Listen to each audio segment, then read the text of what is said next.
Bành Quát lần đầu có gái chạm vào người sướng run lên, tự tin nói, kim trung cháo gì chứ, bá vương công của bản gia, mấy thứ ngoại công đó sao so bì được chứ. Bành Quát tự tin giơ tay khoe cơ bắp nói. Trần Gia Huệ giả vẻ ngây thơ nói, à thế thì chắc vết thương cũng nhanh liền đúng không? Oa, vết thương ở lưng biến mất rồi. Trần Gia Huệ cười tươi dùng mỹ nhân kế nói, ta đâm thêm nhát nữa được không? Bành Quát vẫn đang giang tay khoe cơ bắp nói, đương nhiên rồi, nam tử Hán đại trượng phu có vài vết sức tính là gì đâu. Trần Gia Huệ giơ dao ra tươi cười nói, ôi, đa tạ công tử.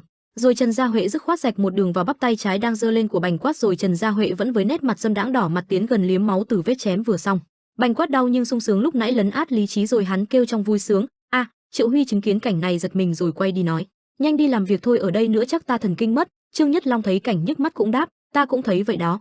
Đại ca. Khi Triệu Huy, Trương Nhất Long và Tuyết Hiền vừa bước chân ra khỏi cửa khách điếm thấy Tả Khâu Vân đi tới.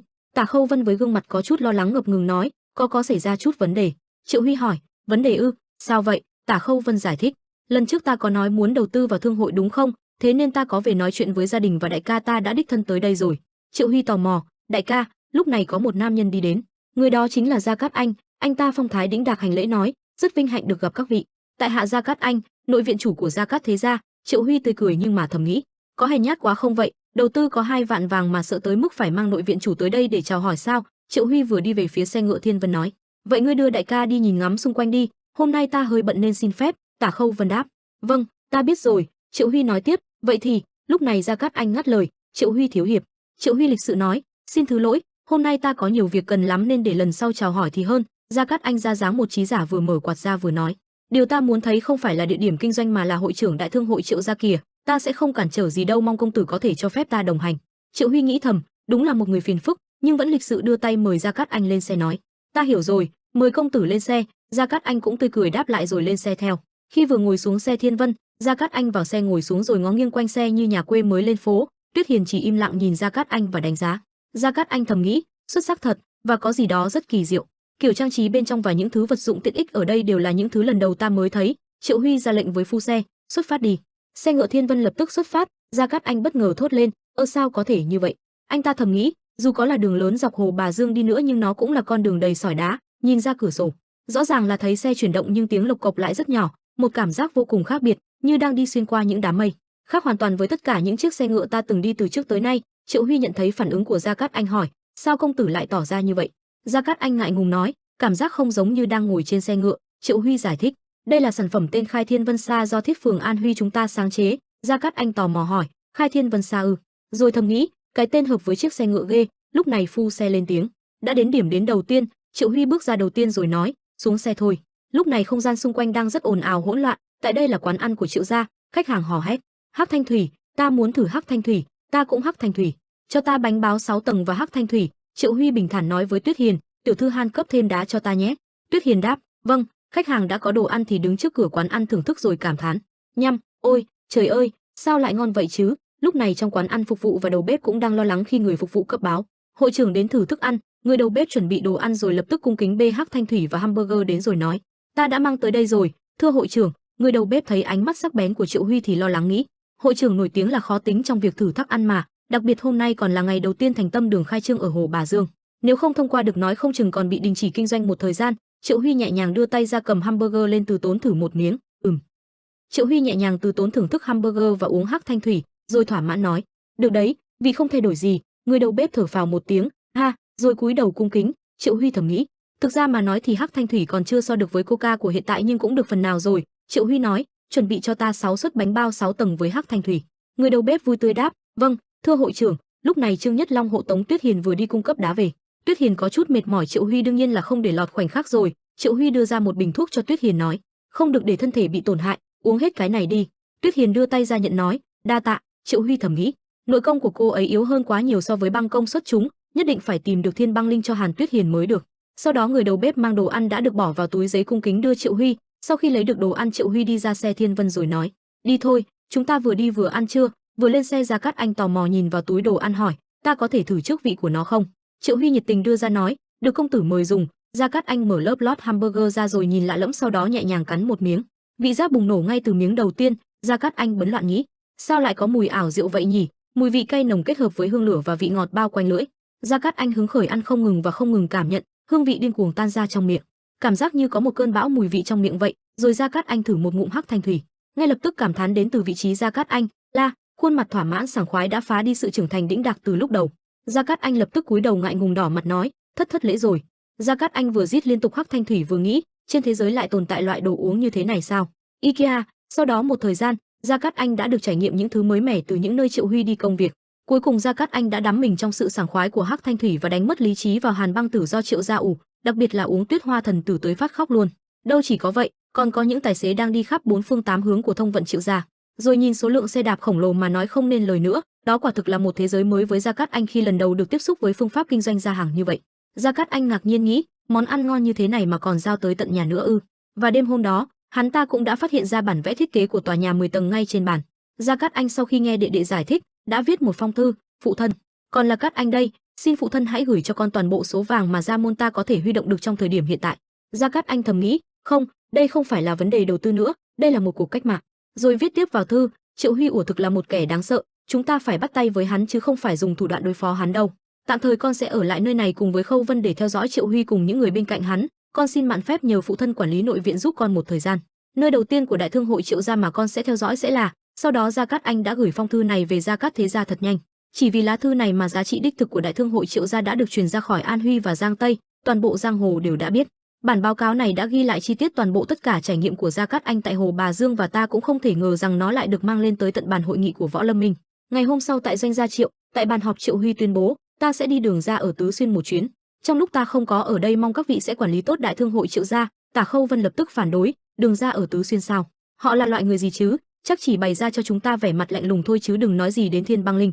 Nam Cung Trương Hổ cũng góp lời, đúng vậy, sẽ không có kết quả gì đâu, thuyết phục hay giao dịch với mấy kẻ máu lạnh đó đều không có tác dụng gì cả. Rõ ràng là chỉ tốn công vô ích thôi. Triệu Huy thắc mắc, vậy sao họ vẫn nằm trong ngũ đại thế gia vậy? Bình thường ta cũng vẫn luôn thắc mắc điều này, ta cũng không hiểu tại sao họ lại được coi là chính phái. Không phải họ chuyên về độc, ám khí và cả sát thủ nữa sao? Tả Khâu Vân giải đáp, họ là cái ác cần thiết đó. Triệu Huy tò mò, cái ác cần thiết?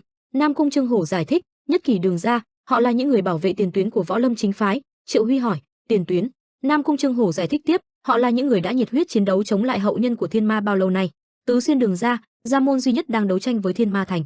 Chính vì lẽ đó họ mới được coi là danh môn chính phái. Triệu Huy suy tư nghĩ, một mình chống lại Thiên Ma thành sao? Đào sâu vào đó có khi lại có thể giao dịch được. Thiên Băng Linh là thứ chỉ có thể tìm được trong Hàn Tuyết vạn năm mênh mông của vùng Bắc Hải, cũng có thể so sánh với những người đi đào sâm núi trên đất liền vậy, là đại hoàn đan với người Bắc Hải, cũng có thể là tử tiêu đan, đối với những người luyện băng bạch thần công thì không khác gì một loại thần dược.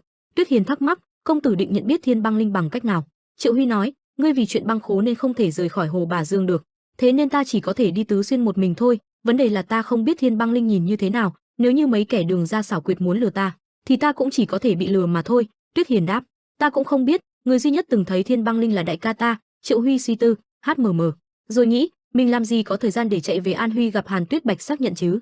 Đột nhiên Tuyết Hiền nhớ ra gì đó hét lên, ia, rồi nói, huynh ấy có nói Thiên Băng Linh phản ứng với băng khí của băng công. Triệu Huy vui mừng nói, băng khí của băng công ư? Tuyết Hiền tự tin đáp, phải. Triệu Huy nghĩ, vậy thì không có vấn đề gì rồi, tuy còn khá thô sơ nhưng nếu là băng khí thì cũng miễn cưỡng mô phỏng được. Triệu Huy đứng dậy ra lệnh, tạm thời giảm xuống kinh doanh khoảng 10 điểm thôi, ta đã chỉ thị cho trưởng quầy Trương rồi, chỉ cần vận hành những băng khố mà trưởng quầy Trương phân phó là được, trong lúc ta không có mặt nhờ mọi người giúp đỡ nhé. Một tháng sau, người xưa có câu chó ở đất thục hễ thấy trời mưa là sủa. Ba thục nhiều núi tới mức được gọi là thục sơn và khí hậu thì thay đổi thất thường, mưa vô cùng nhiều. Những chú chó sống ở vùng núi có mây bao phủ quanh năm chưa từng thấy trời khô ráo nên khi nhìn thấy mặt trời mọc chúng sẽ phấn khích mà sủa như điên. Lúc này Triệu Huy đang ngồi nghỉ tại một đoạn đường giữa lưng núi, chiêu chiêu duỗi chân rồi than, ôi trời, mệt quá. Thầm nghĩ, thời gian vừa qua cảm giác như có nấm mốc đang mọc trong người vậy. Ánh nắng có thể quan trọng như vậy sao? Triệu Huy nhìn khung cảnh những ngọn núi xung quanh mốc xanh lên, sương mù mịt mờ, thầm nghĩ, quả nhiên người xưa nói cấm có sai. Triệu Huy đeo giày vào lại để chuẩn bị tiếp tục đi tiếp rồi nghĩ, nếu như không phải tại đường hẹp thì mình đã đi Thiên Thượng Vân Xa lên rồi. Những con đường hẹp chỉ vừa cho một người đi đã được xây dựng vô cùng thần kỳ trên những vách đá treo leo này. Với kỹ thuật hiện tại làm sao họ xây dựng được con đường thần kỳ thế này nhỉ? Rồi Triệu Huy nảy ra một ý tưởng, hay là do người luyện võ làm? Nếu những con đường hiểm trở trên dãy núi Thục Sơn treo leo này là do người luyện võ làm thì mọi thứ đều có thể giải thích được. Nếu là tuyệt đỉnh cao thủ có Bích Hổ công có thể leo cả vách đá thì cũng không cần đến trò treo người trên dây lên vách đá nguy hiểm làm gì. Ô chờ đã, nếu muốn xây tòa chung cư kết hợp thương mại và nhà ở mà có thể thuê được những võ lâm cao thủ như vậy về làm công thì có thể rút ngắn quá trình thi công được không nhỉ? Nếu mà là một cao thủ võ lâm chỉ cần có cơm đủ ăn là được, chắc sẽ ở lại Hắc Thiên Liên huy động những người đó chắc cũng không có vấn đề gì. Mà đằng nào mấy vị cấp cao của Hắc Thiên Liên cũng nắm trong tay quyền sinh quyền sát bằng giải dược rồi, đe dọa thêm vài câu nữa chắc là được thôi. Đột nhiên Triệu Huy thấy trước mắt mình có dòng người đang đi cùng đường, Triệu Huy thầm nghĩ, Thục Thương, thương nhân ở khu vực Tứ Xuyên. Triệu Huy từ đằng sau tiến tới hành lễ rồi hỏi thăm một người đàn ông.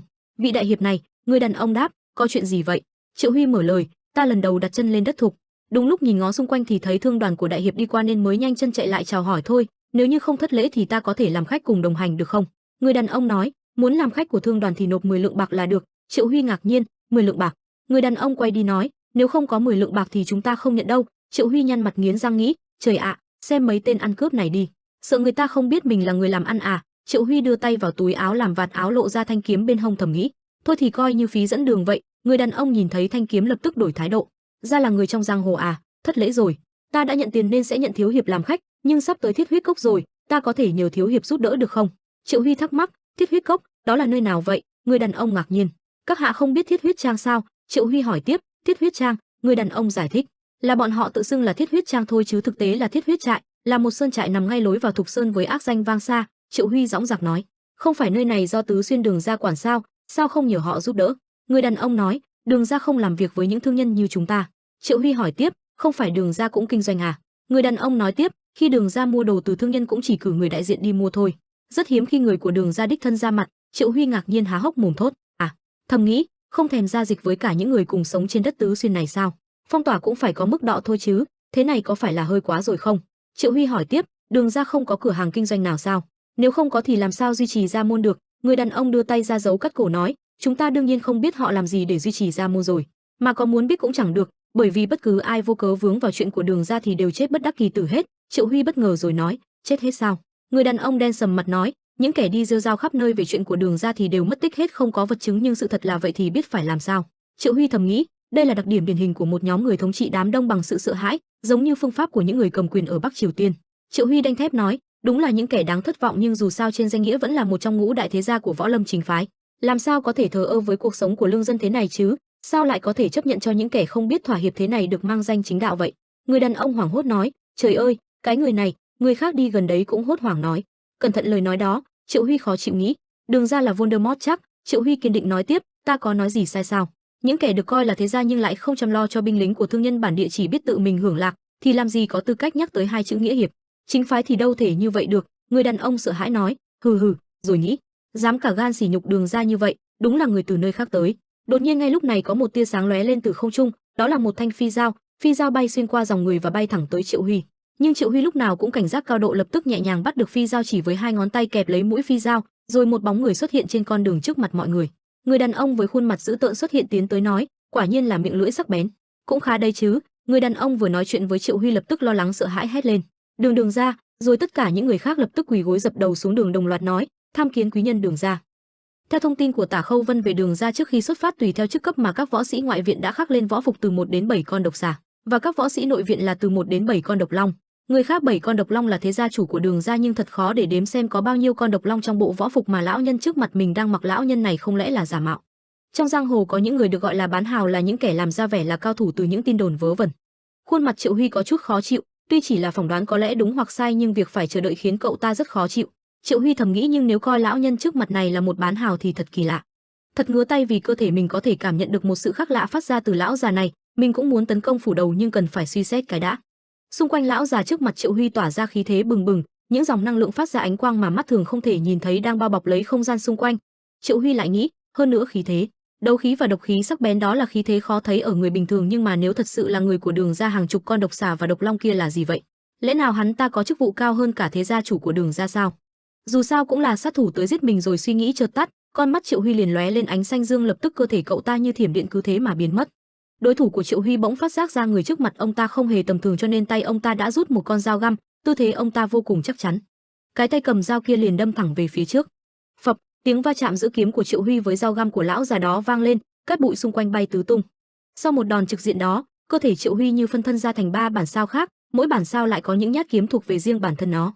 Nhát chém cuối cùng bỗng sáng lên thứ ánh sáng kỳ lạ. Một kiếm đó khiến cho khuôn mặt đối thủ Triệu Huy cảm thấy lạnh gáy, mặt ông ta toát mồ hôi. Tuy nhiên đối thủ của Triệu Huy cũng không phải là một con gà mờ. Ông ta rất nhanh nhẹn mà nhấc cái chân lên, ngay lập tức đã né được một nhát chí mạng, nếu phát đó mà trúng thì có mà thành lão cụt cũng nên. Cơ thể lão ta phải lùi ra vài bước. Sống trên đời không biết bao nhiêu năm nay lại bị một tên nhìn trẻ mang hành hạ khiến lão ta rất tức giận. Ông ta liền giơ cái áo choàng trên người ra, từ bên trong chiếc áo có hàng trăm những con dao găm được gắn lên đó. Dưới sự điều khiển của đấu khí, Những con dao phóng ra một cách điên cuồng như ong vỡ tổ. Tên cầm đầu của đoàn xe thấy một cảnh này vội la lớn, tất cả hãy mau trốn ra sau những con la đi. Mấy người khác nghe vậy liền hai chân nhanh chóng tìm chỗ nấp, không thì người thành tổ ong mất. Trở lại với cuộc chiến, đáp lại đòn tấn công dồn dập kia, Triệu Huy liền thi triển ra Nam Cung Bí Chuyện Thiên Phong Bộ.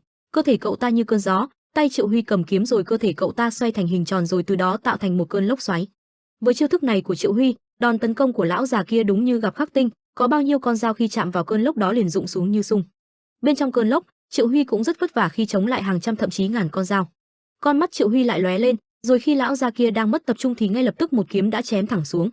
Một kiếm đó đã khiến cánh tay phải của lão già đó máu me văng tung tóe, miệng lão ta kêu khự một tiếng vì đau. Triệu Huy tức giận nói, đúng là một lão già độc ác mà, ta mới là người nói xấu Đường gia, nhưng tại sao lại muốn tiêu diệt tất cả bọn họ? Lão già đó liền móc từ người ra một quả pháo tín hiệu, lão nói vì bọn họ biết rõ có kẻ đang chống đối Đường gia nhưng lại dám hiên ngang nói chuyện với người. Không nói thêm gì, lão ta lập tức kích hoạt quả pháo rồi trực tiếp bắn thẳng lên trời. Tiếng pháo vừa mới vang khắp quãng trời, lão ta lớn tiếng nói, ta sẽ cho ngươi biết điều gì sẽ đến với người từ bây giờ. Đầu tiên là Độc Nha thập nhị thủ của bổn gia sẽ truy lùng Độc Long Các, sẽ truy lùng ngươi, Độc Long Các sẽ chi viện bày bố Thiên La Địa Võng ở hậu phương. Tất nhiên tất cả các khu vực, cốc huyệt của Thục Sơn và Đương gia sẽ bị phong tỏa. Đang không biết giải quyết chuyện rắc rối sắp tới thì bên trong huyết ngọc một giọng nói vang lên, thì ra là kẻ bị trục xuất. Triệu Huy có chút hiếu kỳ hỏi, hả, cái đó là gì? Người bên trong huyết ngọc nói, hãy nhìn kỹ cổ tay của hắn. Ánh mắt Triệu Huy nhìn chằm chằm vào cổ tay đó, giọng nói bên trong huyết ngọc giải thích, nếu khu vực mà các huyệt liệt huyết và kinh cừ đi qua bị phong ấn bằng hỏa ấn thì đó là bằng chứng cho thấy hắn đã đạt đến cảnh giới độc huyết, hắn ta gần như đã hóa thân thành độc nhân. Độc nhân là cảnh giới mà bất kỳ kẻ nào cũng đều mong muốn đạt tới, trong giang hồ là hóa cảnh, nếu là ma nhân thì là cực ma, còn nếu là Bắc Hải thì là băng nhân. Triệu Huy truyền âm, có vẻ như hắn ta chưa đạt đến cảnh giới đó, ở mức độ này thì chắc chỉ ở cảnh giới của sư huynh Trương Hồ. Lời Triệu Huy vừa dứt ngay lập tức đã bị ăn chửi, đồ ngu, hắn không có chút nội công nào. Triệu Huy có chút ngỡ ngàng hỏi, gì, không lý nào lại vậy? Bên trong huyết ngọc hỏi, ngươi không thấy gì kỳ lạ trong động tác của hắn sao? Triệu Huy thầm nghĩ lại những chi tiết trên cánh tay của lão già đó liền ậm ừ nói, cũng đúng, đúng là kỳ lạ thật, khi di chuyển bộ pháp có gì đó không được tự nhiên. Linh hồn trong huyết ngọc nói, độc huyết bị phong ấn và căn mạch ở tứ chi cũng bị cắt đứt rồi. Hắn đã bị Đường gia phế võ công, hắn vẫn có thể di chuyển với cơ thể như vậy thì đúng là kẻ có ý chí mạnh mẽ vô cùng. Một tuyệt thế cao thủ bị phế võ công, nỗi đau này chắc chỉ có những kẻ tu luyện mới cảm nhận được. Triệu Huy lớn giọng hỏi, lão bị cắt hết tất cả căn mạch tứ chi rồi hả? Câu hỏi của Triệu Huy khiến lão già đó cảm giác giật mình, lão đang tự hỏi sao cậu ta lại biết được điều này cơ chứ? Lão đáp, việc đó thì sao hả? Thì ra người nói cho Triệu Huy biết điều này là thần kiếm Triệu Thiên, ông ấy nói, tất cả các động tác của hắn ta đều giờ không còn cảm nhận được võ công từ Đường gia nữa. Đó chính là đặc điểm của kẻ bị trục xuất, việc bị phế bỏ võ công dành cả đời tu luyện là điều vô cùng đau đớn. Sự kiên cường và khả năng tự chủ của hắn ta thực sự phi thường, hãy đồng cảm với hoàn cảnh và an ủi hắn ta. Lời Triệu Thiên đề nghị khiến Triệu Huy có chút khó xử, ai lại đi an ủi cái kẻ gì vừa mới có ý định giết mình cơ chứ? Thần kiếm Triệu Thiên nói, những lời ác ý kia chỉ là vẻ bề ngoài của hắn mà thôi, ta muốn xem chân ý và nội tâm bị tổn thương của hắn. Triệu Huy trầm tư, ánh mắt chứa đầy nội tâm thầm nghĩ, cho đến nay kiếm thần chưa bao giờ đòi hỏi bất cứ điều gì với mình, và hoàn cảnh của lão nhân hắc ý kia có vẻ khá đáng thương. Sau một lúc cuối cùng Triệu Huy cũng đã có quyết định bản thân, cậu ta bước tới sát gần với lão kia hỏi, lão bị trục xuất khỏi Đường gia đúng chứ? Câu hỏi của Triệu Huy dành cho lão liền khiến lão không có điều gì để chối từ cả. Triệu Huy nói tiếp, nơi mà các huyệt liệt huyết và kinh cừ đi qua bị phong ấn bằng lửa, thì máu đó là độc huyết, Đường gia toàn là bọn điên mà lại đi trục xuất người gần đạt tới cảnh trí độc nhân. Làm sao ngươi biết việc đó? Lão nhân đó bất ngờ vì đây là bí mật của lão, vậy mà một thanh niên từ đâu lại có thể biết được? Tất nhiên lão không biết rằng người tiết lộ bí mật cho thanh niên đó là thần kiếm Triệu Thiên chứ, lão mà biết có mà sốc ngang. Triệu Huy nói, không, rốt cuộc lão đã gây ra chuyện gì mà bọn họ lại cắt đứt căn mạnh tứ chi của ông, hơn nữa lão nhân vì cái gì mà lại bảo vệ gia tộc đó như thế? Ta nghe nói cứ 3 tháng họ lại thay đổi đạn hiệu lệnh một lần như vậy, thật phô trương đúng không? Nét mặt lão nhân gia này vẫn giữ vẻ bình tĩnh như không có chuyện gì, chỉ là lão vẫn im lặng không đáp lại. Triệu Huy tiến sát gần hơn, trong giọng nói có chút trách mắng, không, ngay cả căn mạch tứ chi cũng đã bị Đường gia cắt đứt hả? Cớ gì cứ phải bảo vệ chúng, tại sao lại sống như thế này mà không rời tứ xuyên? Những lời Triệu Huy nói ra khiến lão nhân trước mặt cậu ta chân đứng không vững. Ông ta đưa tay ra vội nói, đủ rồi, ngươi đừng nói nữa. Triệu Huy cười hỏi, lão đã giải phóng được khí mạc rồi mà. Lão nhân kia nghe cũng chẳng hiểu gì, nhưng lão cũng phát hiện xung quanh lão thay đổi đôi chút. Triệu Huy tay chống eo cười nói, hãy uống với ta một chút rượu. Rượu ư? Triệu Huy gật đầu. Xung quanh dãy núi này vẫn có chút sương mù bao phủ mặc dù đã là trời sáng. Ở cây cầu nối hai dãy núi, Triệu Huy cùng lão nhân gia của Đường gia kia đang ung dung ngồi. Triệu Huy móc từ túi đồ của mình ra một chai rượu, cậu ta sử dụng cách ướt lạnh cấp tốc của bản thân rồi đưa ra mời lão. Lão nhân gia đó thấy thứ cậu ta vừa làm liền ngạc nhiên thốt lên, băng công. Ngạc nhiên gì thì ngạc nhiên, nhưng vẫn phải làm một ngụm rượu đã rồi nói chuyện sau. Lão ta uống rượu một cách điên cuồng, từng giọt rượu đi vào trong cơ thể lão, ngay lập tức một cảnh giác mát lạnh kèm theo hương vị ủ rượu độc quyền khiến lão cười ha ha. Lão nghĩ khi hương thơm thanh mát và sảng khoái của rượu hòa quyện với hàn khí se lạnh tạo nên hương vị nhất phẩm thiên hạ. Đây là lần đầu tiên trong đời mình được nếm loại rượu thơm ngon và sảng khoái như vậy. Thấy lão cứ giữ khư khư cái bình rượu khiến Triệu Huy bất lực nói, lão nhân lão định uống hết một mình à? Lão ta lúc này mới nhận ra liền cười trừ nói xin lỗi nhé, rồi bỗng nhiên tay lão lại bị vết thương cũ làm ảnh hưởng. Triệu Huy thấy vậy nói, xin lỗi gì chứ, ta cũng vậy mà, để ta xem qua cho. Lão nhân đáp lại, không, ta vẫn ổn, ở mức độ này thì tổn thương không ít đâu. Triệu Huy lấy ra một lọ thuốc nhỏ, lão bôi thuốc này đi, nó khá tốt đấy. Lão nhân ông ấy lần này không từ chối mà cầm lấy, ông ta đa tạ Triệu Huy xong hỏi, ngươi biết rất rõ về Đường gia à? Triệu Huy lắc đầu đáp, không, ta không biết. Lão nhân đó nhìn Triệu Huy trong đầu nghĩ hắn biết sự tồn tại của độc nhân, có thể nói đó là bí mật của Đường gia, lại không biết rõ về Đường gia ư? Triệu Huy cũng hiểu suy nghĩ của lão nhân đó, cậu ta nói ta không biết nhưng ta có việc cần nhờ vào họ.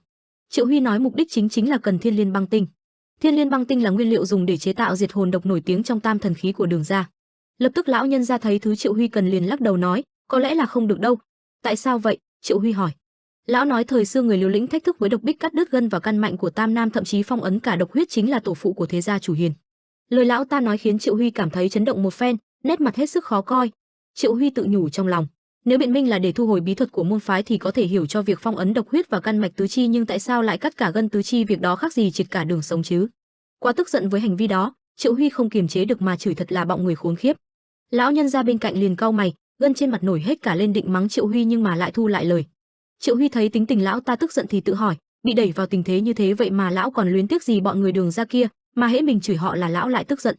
Lão ta lúc này cũng bình tĩnh lại, lão quay mặt đi nói, dù sao thì ngươi cũng nên bỏ cuộc đi, thà rằng trực tiếp đến thăm Bắc Hải còn nhanh hơn đấy. Triệu Huy không đáp lại, ánh mắt cậu ta nhìn thứ gì đó rồi nét mặt đê tiện lại hiện lên. Khuôn mặt này chỉ những lúc con người tư bản trong người trỗi dậy. Rồi Triệu Huy đưa cho lão một bình rượu nữa nói, lão uống thêm một bình nữa đi. Con mắt lão nhân kia sáng như pha ô tô, không màng gì mà nhận luôn. Đa tạ. Đường Nhân Thương của tuyệt đại độc nhân, người được coi là kỳ tài bậc nhất trong lịch sử của Đường gia, thậm chí còn thách thức cả độc bích, đang bị Triệu Huy tìm mọi cách để moi thông tin. Trở lại với thời gian lúc trước, khi con người bước sang độ tuổi 50, bất cứ ai cũng cảm thấy cuộc sống trở nên rất khó khăn, nhưng mà quả thật, cuộc đời của hắn y lão nhân Đường Nhân Thương nhân này thật khốn khổ. Nhược điểm của lão là chất độc và ám khí mà lão sở hữu bị hạn định về số lượng. Đường gia đã khổ sở suy nghĩ rất lâu về phương pháp giải quyết vấn đề này, và cuối cùng thứ họ tìm thấy là phương pháp độc hóa máu trong cơ thể ông ấy trở thành độc nhân. Tuy nhiên phương pháp này thực sự không đơn giản. Cơ thể luôn trong tình trạng sốt cao mỗi ngày, toàn bộ nội tạng của cơ thể đau đớn như bị thối rữa, có thể chịu đựng việc này trong ít nhất 10 năm là điều không thể, nếu không có thể lực hơn người và sức mạnh tinh thần cực hạn. Một vấn đề khác nữa là tiền, nguyên liệu dùng trong việc chế tạo chất độc cực kỳ quý hiếm. Đương nhiên Đường gia phải cung cấp chất độc như vậy mỗi ngày, buộc phải áp dụng những tiêu chuẩn nghiêm ngặt để tuyển chọn và đào tạo hậu nhân của độc nhân. Vì vậy Đường gia đã giới hạn số lượng hậu nhân của độc nhân là không quá 2 người mỗi thế hệ. Thật đáng tiếc, vì Đường Nhân không nằm trong số hậu nhân đó. Người được chọn không ai khác chính là hai người huynh cùng cha khác mẹ của ông, Đường Thiên Thương và Đường Chí Thương. Mặc dù được kỳ vọng và ca ngợi là kỳ tài bậc nhất trong lịch sử của Đường gia, nhưng vì lý do chính trị nào đó mà Đường Nhân Thương bị khỏi danh sách hậu nhân, nhưng ông trời luôn tạo ra cơ duyên. Ngày hôm đó Đường Nhân Thương dẫn thêm vài tên dưới trướng đi theo. Đường Nhân Thương được phái đến ngôi mộ Khai Nhan của Nam Man để lấy độc chi chu là nguyên liệu của Lệ Đường Hồng, một loại cực độc tiêu biểu của Đường gia. Nhưng thứ chờ đợi Đường Nhân Thương không phải là độc chi chu mà là nhân diện chi chu. Nếu độc chi tu luyện trong hàng nghìn năm thì nhân cách sẽ được hình thành và có linh tính, vì khuôn mặt của nó giống với dung mạo con người nên được gọi là nhân diện chi chu. Một trận tử đấu quyết liệt kéo dài 3 ngày. Trong trận chiến đó chỉ thấy Đường Nhân Thương đang điên cuồng chiến đấu, máu dính trên người đến nỗi màu áo cũng chuyển sang đỏ. Thời gian cứ thế lẳng lặng trôi đi, cơ thể Đường Nhân Thương bỗng có thứ năng lượng kỳ lạ phát ra. Khi Đường Nhân Thương đang tâm thần nhập định tiến tới một cảnh giới hoàn toàn khác thì mọi người nghĩ tất cả các cao thủ Đường gia cùng nhau xuất trận, bao gồm cả Đường Nhân Thương bị thương không thể cứu chữa đều đã chết khi đó. Nhưng cuối cùng nhân diện chi chu đã bị hàng phục, khi đối diện với cái chết ông ấy đã chặt đứt gáy của nhân diện chi chu. Nội đan và nọc độc của nhân diện chi chu đã tu luyện hàng nghìn năm cứ thế tuôn ra trên người của Đường Nhân Thương. Sự tan chảy đó kéo dài trong 3 tháng, nhưng con người mà tính ghen ghét luôn ẩn náu trong tiềm thức. Về đến Đường gia, Đường Nhân Thương đã nhiều lần giải thích lại sự thật, bà kháng cáo lại rằng việc ông ấy đạt đến cảnh giới độc bích chỉ là ngẫu nhiên nhưng toàn bị phớt lờ. Bị kết tội là kẻ bị dục vọng làm cho mù quáng, giết chết toàn bộ huyết tộc, độc chiếm tài sản của gia môn. Cuối cùng Đường gia kết án kỳ tài bậc nhất của họ với cực hình là trục xuất khỏi Đường gia. Cho dù có trở thành tuyệt đại độc nhân đi chăng nữa thì người của Đường gia cũng không công nhận ông ấy. Ngày ông ấy bị xét xử, tay chân đã bị thương đến mức không thể bò nổi, nhưng mà ông ấy chỉ nhận lại sự cười khinh bỉ từ đồng môn. Người huynh cùng cha khác mẹ Đường Thiên Thương đã tự tay làm ra tuyệt đại độc long bào là biểu tượng của tuyệt đại độc nhân, và phế đi căn mạch tứ chi của Đường Nhân Thương rồi thích thú nhìn ông mặc nó bò ra khỏi gia môn. Sau khi biết được câu chuyện này, Triệu Huy càng thấy đáng xúc sinh này cần được trừng trị. Cậu ta hằn giọng, mất hết nhân tính rồi, họ có còn là con người không vậy? Triệu Huy thầm nghĩ, dù đố kỵ đến mức nào đi nữa, nếu mà đã không thể chúc mừng siêu cao thủ của gia môn đạt đến độc bích thì cũng không nên phế đi tứ chi rồi đuổi đi chứ. Triệu Huy nhìn lão ta uống rượu trong lòng có chút thấu hiểu. Làm gì có lời nào có thể an ủi cảm giác mất mát của ông ấy khi đã đạt đến tuyệt đại độc nhân rồi lại mất đi tất cả mọi thứ chứ. Triệu Huy hỏi nhưng rốt cuộc tại sao lão cứ mặc cái áo đó hoài vậy? Đường Nhân Thương nói, cái áo đó chỉ là biểu tượng của sự mưu mô chế giễu xảo trá và phản bội. Nếu cởi chiếc áo này ra thì cuộc sống của ta còn ý nghĩ gì, chiếc áo này là thứ duy nhất Đường gia cho phép ta mặc. Nói xong lão lại uống một ngụm rượu lớn, nhìn lão uống thôi cũng đủ hiểu trong ngần ấy năm đã phải khổ cực mang cái danh mà đời người không muốn nhất. Triệu Huy lại nhìn, cậu ấy chẳng nói được điều gì an ủi cả nhưng khuôn mặt âu sầu đó cũng cho thấy sự đồng cảm của cánh nam nhân. Triệu Huy đứng dậy, đi thôi đến Đường gia. Đường Nhân Thương tay vẫn cầm chặt bình rượu, lão nhắm mắt lại cười ha ha nói, vô ích thôi. Triệu Huy hỏi, gì chứ, sao lại vô ích? Đường Nhân Thương nói, ngươi còn mong đợi điều gì từ ta chứ, nhưng ngươi thấy ta chỉ là kẻ bị trục xuất, ta không thể giúp ích được gì cho ngươi cả. Triệu Huy đáp, lão sẵn sàng làm mọi thứ để bảo vệ danh dự cho gia môn, dù ta không thích điều đó lắm nhưng lão lại chính là Đường gia trong lời đồn và lão vẫn chính là người của Đường gia. Lời của Triệu Huy như đi thẳng vào trong tim Đường Nhân Thương, cuộc đời lão trước đây chỉ toàn là u tối mà nay lại có người bầu bạn uống rượu, lại công nhận lão như thế khiến lão cảm thấy con tim này đã trở lại, nước mắt cứ thế rưng rưng rồi chảy trên khuôn mặt đã chai sạn bấy lâu. Lão nghĩ, dù chưa từng mong muốn được ai đó công nhận, rồi lão bỗng ôm mặt khóc, cơ thể run run nói, ngươi định làm cho lão già này trở nên thảm hại hơn nữa à? Triệu Huy tiến lại gần, giọng đanh thép, hừ, phải cho bọn họ biết, hãy cho họ thấy dù có bị trục xuất họ cũng không bao giờ có thể hủy hoại được tâm hồn và niềm kiêu hãnh của một võ nhân. Thời gian cứ thế trôi qua, từ lúc di chuyển đã qua vài khắc. Tại Đường Gia Đà, kiến trúc nơi đây khá đẹp, trước cửa chính có một đội quân đang canh giữ, trên các tòa lâu nhỏ lại có những đội trinh thám đang làm việc suốt ngày. Từ phía xa xa, Triệu Huy cùng Đường Nhân Thương đang ngắm nhìn quang cảnh đồ sộ đó. Đường Nhân Thương thì chẳng hề xa lạ gì nhưng Triệu Huy lại khác, đây là lần đầu nên cậu ta có chút ngỡ ngàng. Ôi hùng vĩ thật, nhưng mà chưa kịp nói hết ý Triệu Huy bỗng ngồi xuống, khuôn mặt có chút là lạ. Thấy thế, Đường Nhân Thương hỏi, chẳng lẽ ngươi định độc chiến với Đường gia sao? Triệu Huy đáp, đây là phương pháp hiệu quả đã được kiểm chứng rồi đấy, lão cứ xem rồi sẽ biết. Lập tức cơ thể Triệu Huy bỗng có ánh kim quang bao quanh người, không gian xung quanh vào trượng bắt đầu cũng bị dị tượng này làm cho rung chuyển. Đường Nhân Thương kinh hãi, là Đường Vũ Hoa, hắn còn trẻ như vậy sao có thể? Thoáng chốc Triệu Huy đã mở mắt, giọng hết sức tự tin hỏi, nơi nào bị phá hủy thì Đường gia chủ sẽ tức giận nhất nhỉ? Đường Nhân Thương không biết ý định của Triệu Huy là muốn làm gì, ngỡ ngàng hỏi, ngươi nói vậy là ý gì? Triệu Huy đáp, có nơi nào trong số các điện các kia là nhà kho chứa ám khí hay chất nơi trọng tâm của Đường gia? Đường Nhân Thương suy nghĩ đi nghĩ lại, ậm ừ nói, thì chắc là Độc Long Trang. Độc Long Trang, cái tên này là lần đầu tiên Triệu Huy được nghe tới. Đường Nhân Thương nói, đây là nơi chế tạo tất cả các loại độc dược và ám khí của Đường gia. Con mắt Triệu Huy bỗng mở rộng ra, dưới cái nhìn con mắt đó, mọi thứ trong Đường gia dần dần trở nên rõ nét hơn. Cậu ta nhìn thấy một chỗ trong số các điện kia hỏi, là điện các được có các con độc long ở kia à? Đường Nhân Thương gật đầu nhưng ông ta không biết Triệu Huy sẽ làm bước tiếp theo. Chỉ thấy Triệu Huy nở nụ cười quái dị, con mắt lại bắt đầu lóe lên từng tia chiến ý, sức mạnh dần dần tăng lên một cách điên cuồng. Luồng sức mạnh này phát ra khiến cho nền đá dưới chân cũng sụt lún, đất đá xung quanh văng tứ tung. Chứng kiến luồng sức mạnh này, Đường Nhân Thương kinh hãi từ tận trong thâm tâm ông ta. Cái gì? Làm thế nào mà khí lực phát từ cơ thể con người lại có thể vô tận như vậy? Trở lại với Triệu Huy, tay cậu ta từ từ rút kiếm ra. Hiện giờ cậu ta có lẽ chẳng còn để ý có ai xung quanh mình hay có suy nghĩ nào đó, điều này càng khiến cho Đường Nhân Thương sợ toát mồ hôi. Ông ta thầm nghĩ lẽ nào là sự vũ hồn tuyệt thế đại mà mọi người hay nói đến. Triệu Huy điều khiển thanh kiếm về phía trước, thanh kiếm lúc này được bao bọc linh khí xanh dương giống như biển cả bao bọc lấy đất.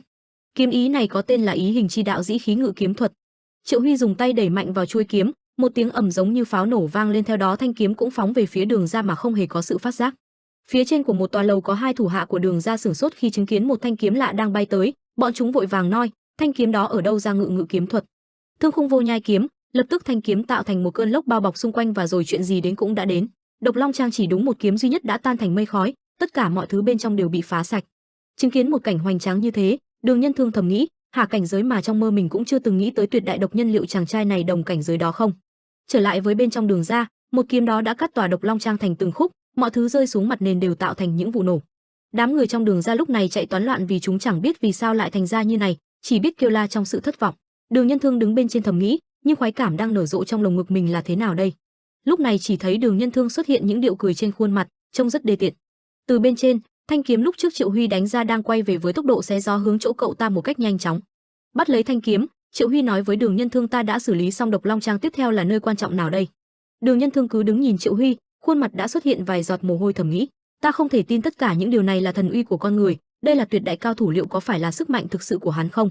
Rồi ông ta nói, tiếp theo là Vĩnh Bí Các, tất cả lịch sử và bí thuật của Đường gia đều ở đó. Triệu Huy lại tiếp tục sử dụng con mắt có thể trông xa trăm trượng. Khi xác định được mục tiêu rồi, cậu ta chỉ nở nụ cười trên mặt, được ta biết đó là đâu rồi. Đột nhiên Triệu Huy suy nghĩ lại, khoan đã, nghĩ lại thì, vì lần đầu là một cuộc tấn công bất ngờ nên có lẽ họ không kịp kiểm tra kiếm thức chứa trong Dĩ Khí Ngự Kiếm, nhưng từ lần thứ hai sẽ khác. Đường gia vừa là một vĩ phái của giang hồ, vừa là thành viên của Ngũ Đại Thế gia.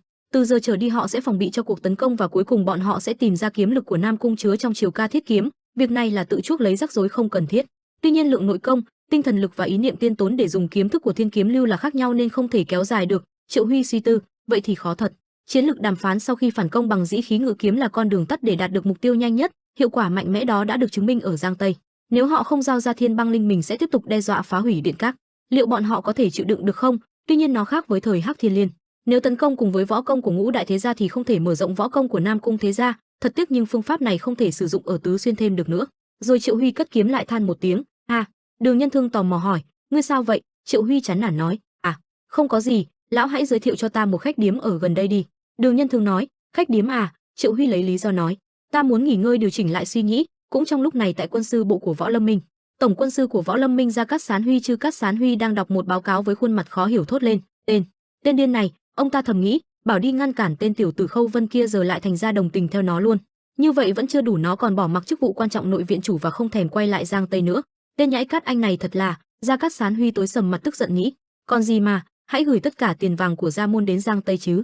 Nó định trút hết gia sản của Gia môn chỉ vào một thương đoàn à? Rồi lão lại suy tư nghĩ, nhưng hoạt động sôi nổi của Triệu gia đại thương hội đang diễn ra ở tỉnh Giang Tây thật ấn tượng, thương hội đó đã chiếm hơn một nửa Hồ Bà Dương lãnh thổ của Hắc Thiên Liên sao? Bọn Hắc Thiên Liên là loại người gì chứ? Bọn họ thực sự giống như những con kim quỷ mù quáng bởi tiền bạc.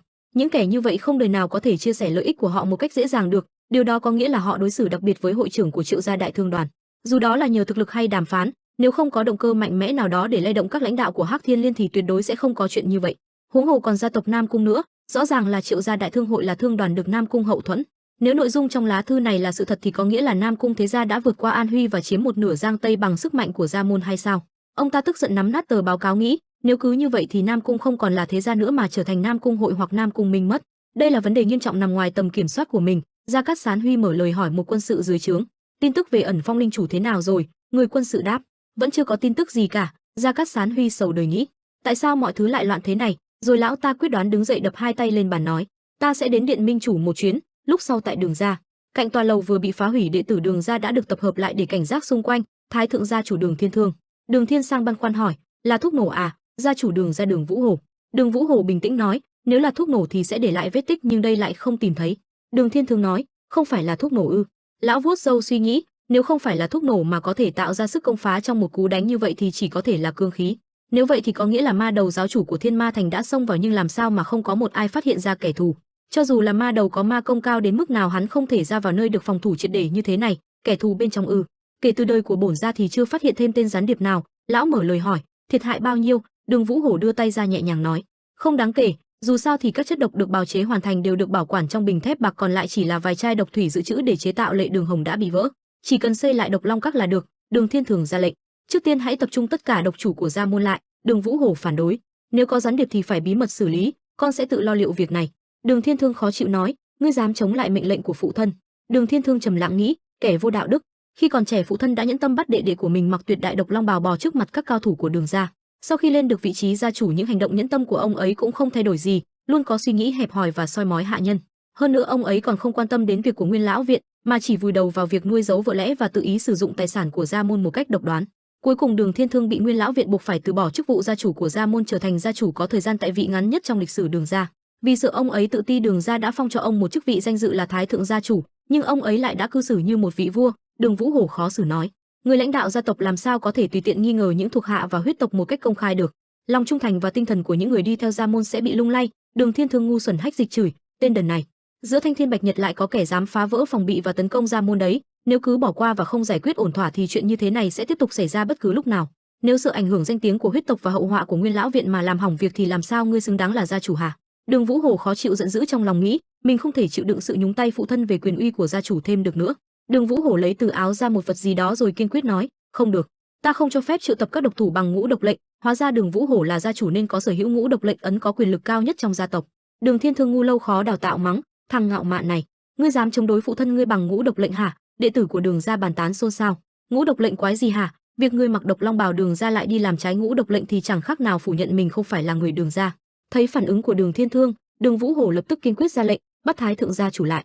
Đệ tử xung quanh lập tức đáp, rõ. Đường Thiên Thương sợ xanh mặt nhưng vẫn chửi, tên bất hiếu này, ngươi dám? Đệ tử Đường gia đã đứng hai bên đã áp sát giữ lấy hai tay Đường Thiên Thương rồi nói, thuộc hạ xin mạo phạm. Đột nhiên lúc này có một đệ tử Đường gia xuất hiện cung kính nói: "Bẩm, có việc cần báo." Đường Vũ Hổ nói: "Có việc gì?" Người đệ tử vừa xuất hiện ngập ngừng nói: "Là." Đường Vũ Hổ dứt khoát ra lệnh: "Mau nói đi." Người đệ tử khó xử nói: "Độc tổ lão già à không?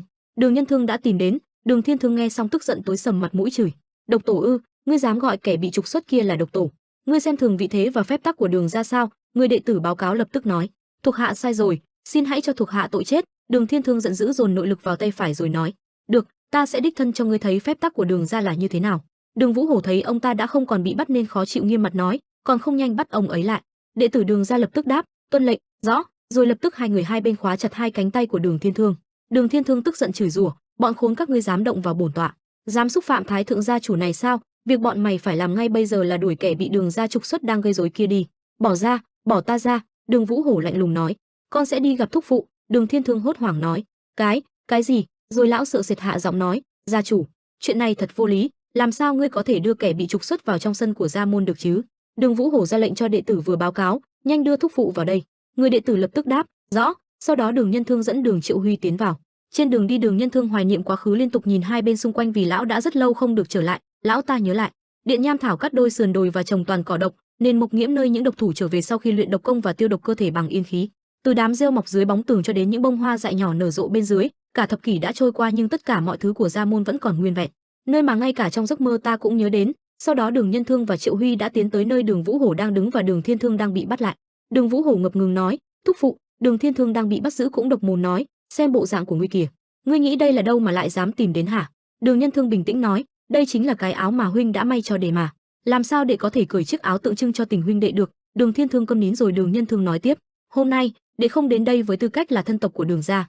Đường Thiên Thương nói: "Vậy thì vì cái gì?" Lúc này Triệu Huy tiến lên trước lịch sự hành lễ nói: "Xin chào, ta là Triệu Huy đến từ Triệu gia đại thương hội, thật vinh dự khi được gặp các vị như thế này." Đường Vũ Hổ và Đường Thiên Thương cùng bất ngờ nghĩ: Triệu gia đại thương hội ư? Đường Vũ Hổ bơ đẹp Triệu Huy đang hành lễ lịch sự quay sang Đường Nhân Thương nói: "Thúc phụ, thúc đã ở đâu trong thời gian qua? Thúc có biết các đệ tử của Thiên Độc Linh đã đi tìm thúc trong bao lâu không?" Đường Thiên Thương khó chịu nói: "Cái gì?" Lão ta giận dữ nghiến răng trợn trừng hai mắt nghĩ: ngay cả những người được coi là tinh nhuệ nhất của Đường gia cũng hâm mộ hắn ta, dù mình có cố gắng như thế nào đi nữa cũng không thể xóa bỏ được hình bóng của hắn ta. Đường Thiên Thương không kìm nén sự tức giận vội vàng nói: Bỏ ta ra, theo phép tắc của Đường gia thì nhiệm vụ của ngươi là bắt kẻ bị trục xuất và tên đang gây rối kia chứ không phải ta." Triệu Huy kháy đều: "Ái chà, dù không phải người của Đường gia nhưng tại hạ cũng có thể đến đây mà." Đường Thiên Thương tức giận trợn mắt chửi: "Đường gia không phải là nơi mà những kẻ buôn bán có thể ra vào nên hãy cút khỏi đây đi." Triệu Huy đanh đá cười đều nói: "Gì chứ, ông đâu phải là gia chủ." Rồi Triệu Huy quay sang Đường Vũ Hổ đưa tay ra ý định bắt tay hợp tác NMO lời: "Ta muốn mua thiết khoáng nguyên thạch của Đường gia." Đường Vũ Hổ thắc mắc: "Thiết khoáng nguyên thạch?" Tứ Xuyên vùng đất giàu sắt, nhiều khoáng sản lộ ở Tứ Xuyên có thể sản xuất quặng sắt chất lượng tốt. Vốn dĩ khoáng sản do quốc gia quản lý nhưng do địa hình hiểm trở của Tứ Xuyên và khoảng cách khá xa so với thành đô nên hầu hết khoáng sản đều được giao cho Đường gia. Đường Vũ Hổ đưa tay ra từ chối rồi kiên quyết nói: "Không thể. Trước nay Đường gia chưa từng bán quặng sắt hoặc thiết khoáng nguyên thạch cho thương nhân. Nguyên tắc lâu đời của Đường gia là chỉ cung cấp cho phủ tướng quân và hoàng thất nên ngươi hãy quay về đi." Triệu Huy thản nhiên đáp: "Thật kỳ lạ." Rồi rút từ áo ra một quyển sổ màu đỏ, rồi dõng dạc đọc: "Trước và sau Tết Trùng Dương năm ngoái các người đã vận chuyển đến Võ Lâm Minh 2000 thanh kiếm sắt và 7 vạn cân sắt. 9.000 cân thiết châu đến Thiếu Lâm là từ đâu nhỉ? À, có cả giao dịch với cả thương đoàn nữa này. 2.6.700 cân sắt cho thương đoàn Xích Hổ ở Đô Giang Yển." Nói xong Triệu Huy gập sổ lại trước sự ngỡ ngàng của Đường Vũ Hổ. Đường Vũ Hổ suy tư nghĩ, việc giao dịch với thương đoàn Xích Hổ đã được tiến hành một cách bí mật, nên việc hắn biết điều này khiến mình đủ ngạc nhiên rồi, hơn nữa còn biết chính xác cả số lượng, nhưng Đường Vũ Hổ lạnh lùng lắc đầu nói: "Không hề có việc đó." Triệu Huy vào mốt thương nhân hắc ám cười khẩy nghĩ: "Đây là thông tin mà ta có được sau khi trả một cái giá rất cao cho một người bán tin địa phương ở Tứ Xuyên, độ chính xác của thông tin chính là tính mạng của người bán tin. Vậy nên xác suất để tình báo này sai là gần như không." Triệu Huy chỉ tay vào bãi đổ nát của tòa lầu vừa bị phá hủy lúc nãy rồi nói: "Các vị không tò mò ai là kẻ đã gây việc này à?" Đường Vũ Hổ ngạc nhiên nói: "Cái gì?" Triệu Huy lại vui vẻ tươi cười đưa tay ra tỏ ý hợp tác rồi nói: "Nếu đồng ý giao dịch thì ta sẽ cho các vị biết hung thủ là ai." Đường Nhân Thương biết rõ Triệu Huy đã làm điều này thì sượng chân nghĩ: làm sao hắn có thể vô liêm sỉ như vậy. Đường Vũ Hổ lập tức liếc mắt ra hiệu với đệ tử Đường gia. Lập tức đệ tử Đường gia gật đầu và bao vây Triệu Huy. Triệu Huy điềm tĩnh nói: "Hành động này có nghĩa là gì đây?" Đường Vũ Hổ nghiêm mặt nói: "Chỉ cần dựa vào việc ngươi biết Độc Long Các bị sụp đổ cũng đủ để ta hiểu ngươi cùng phe với tên hung thủ kia, lại còn dám khoác lác như vậy trong sân của Đường gia ta, thật là kẻ to gan mà." Đường Nhân Thương thấy tình hình leo thang đành chen lời: "Gia chủ, ta sẽ vào thẳng vấn đề." Đường Vũ Hổ điềm đạm nói: "Xin người cứ nói, thúc phụ." Đường Nhân Thương nói: "Điều mà Triệu gia đại thương hội muốn là giao dịch khoảng hơn 50 vạn cân thiết khoáng nguyên thạch mỗi tháng. Tất nhiên họ mua với mức giá hậu hĩnh, gấp đôi giá thị trường." Đường Vũ Hổ bị choáng ngợp suy tính: 50 vạn cân mỗi tháng ư? Nếu tính theo năm thì đó là số lượng khổng lồ gấp hàng chục lần quy mô cung cấp cho phủ tướng quân, giá cả lại còn gấp đôi thị trường ư? Trên lập trường kinh doanh của Gia môn đây là một đề nghị ngọt ngào như mật ong, nhưng làm sao để tránh được sự chú ý của quan chức khi giao dịch một lượng lớn như vậy? Đường Nhân Thương như nhìn thấu suy nghĩ của Đường Vũ Hổ nói luôn, phía thương đoàn sẽ chịu trách nhiệm thuyết phục tướng quân Gia Trấn Hiên. Đường Vũ Hổ lại ngạc nhiên thốt, gì? Rồi nghĩ, Minh Hỏa đại tướng quân Trần Tiến, một thương đoàn tầm thường có thể chịu trách nhiệm thuyết phục người có quyền lực tuyệt đối về quân đội tỉnh Tứ Xuyên sao? Đường Nhân Thương nhìn về phía Triệu Huy đang tự tin rồi nói, việc thuyết phục đã được tiến hành rồi. Lão ta thầm nghĩ, chàng trai trẻ kia là một quái vật, người đã biến vị Minh Hỏa đại tướng quân Gia Trấn Hiên cao quý đó thành ca ca chỉ trong một khắc nói chuyện. Một khắc bằng 30 phút, vì nhận ra rằng tướng quân Gia Trấn Hiên có sở thích sưu tầm các văn thư cổ về thời đại thượng cổ nên hắn đã tiếp cận và trò chuyện về lịch sử và văn hóa của thời đại đó, khiến ông ấy liên tục tán dương và khen ngợi hắn là người có tầm nhìn và hiểu biết sâu rộng hơn cả các học giả của Hàn Lâm Viện. Sau khi chiếm được niềm tin, cuối cùng là lúc hắn đưa ra các đề nghị. Bằng tài ăn nói thu phục lòng người khiến tướng quân vô cùng hài lòng, hắn đã đưa đến trước mặt ông ấy một xấp giấy phiếu. Tướng quân đã cười rất sảng khoái, ha ha, đệ đệ quả nhiên là người kỹ lưỡng, đây chính là nghệ thuật thu phục lòng người. Lúc này Triệu Huy dang rộng hai tay cười nói, nếu thỏa thuận thành công ta muốn một ít thiên băng linh như một bằng chứng cho sự giao hữu.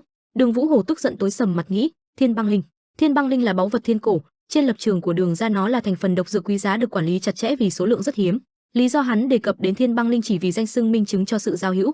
Nếu hắn biết quân bài mà Đường gia đưa ra để rút thiên băng linh ra khỏi Võ Lâm Minh là gì thì liệu hắn có dám nói ra những lời nhảm nhí đó không? Đường Vũ Hổ giữ cái đầu lạnh rồi nói, vậy ngươi lấy gì làm minh chứng cho sự giao hữu? Đường Nhân Thương nghiêm túc đáp, là di nguyện 400 năm của Tứ Xuyên Đường gia. Đường Vũ Hổ ngạc nhiên há hốc mồm nói, gì chứ, thúc phụ?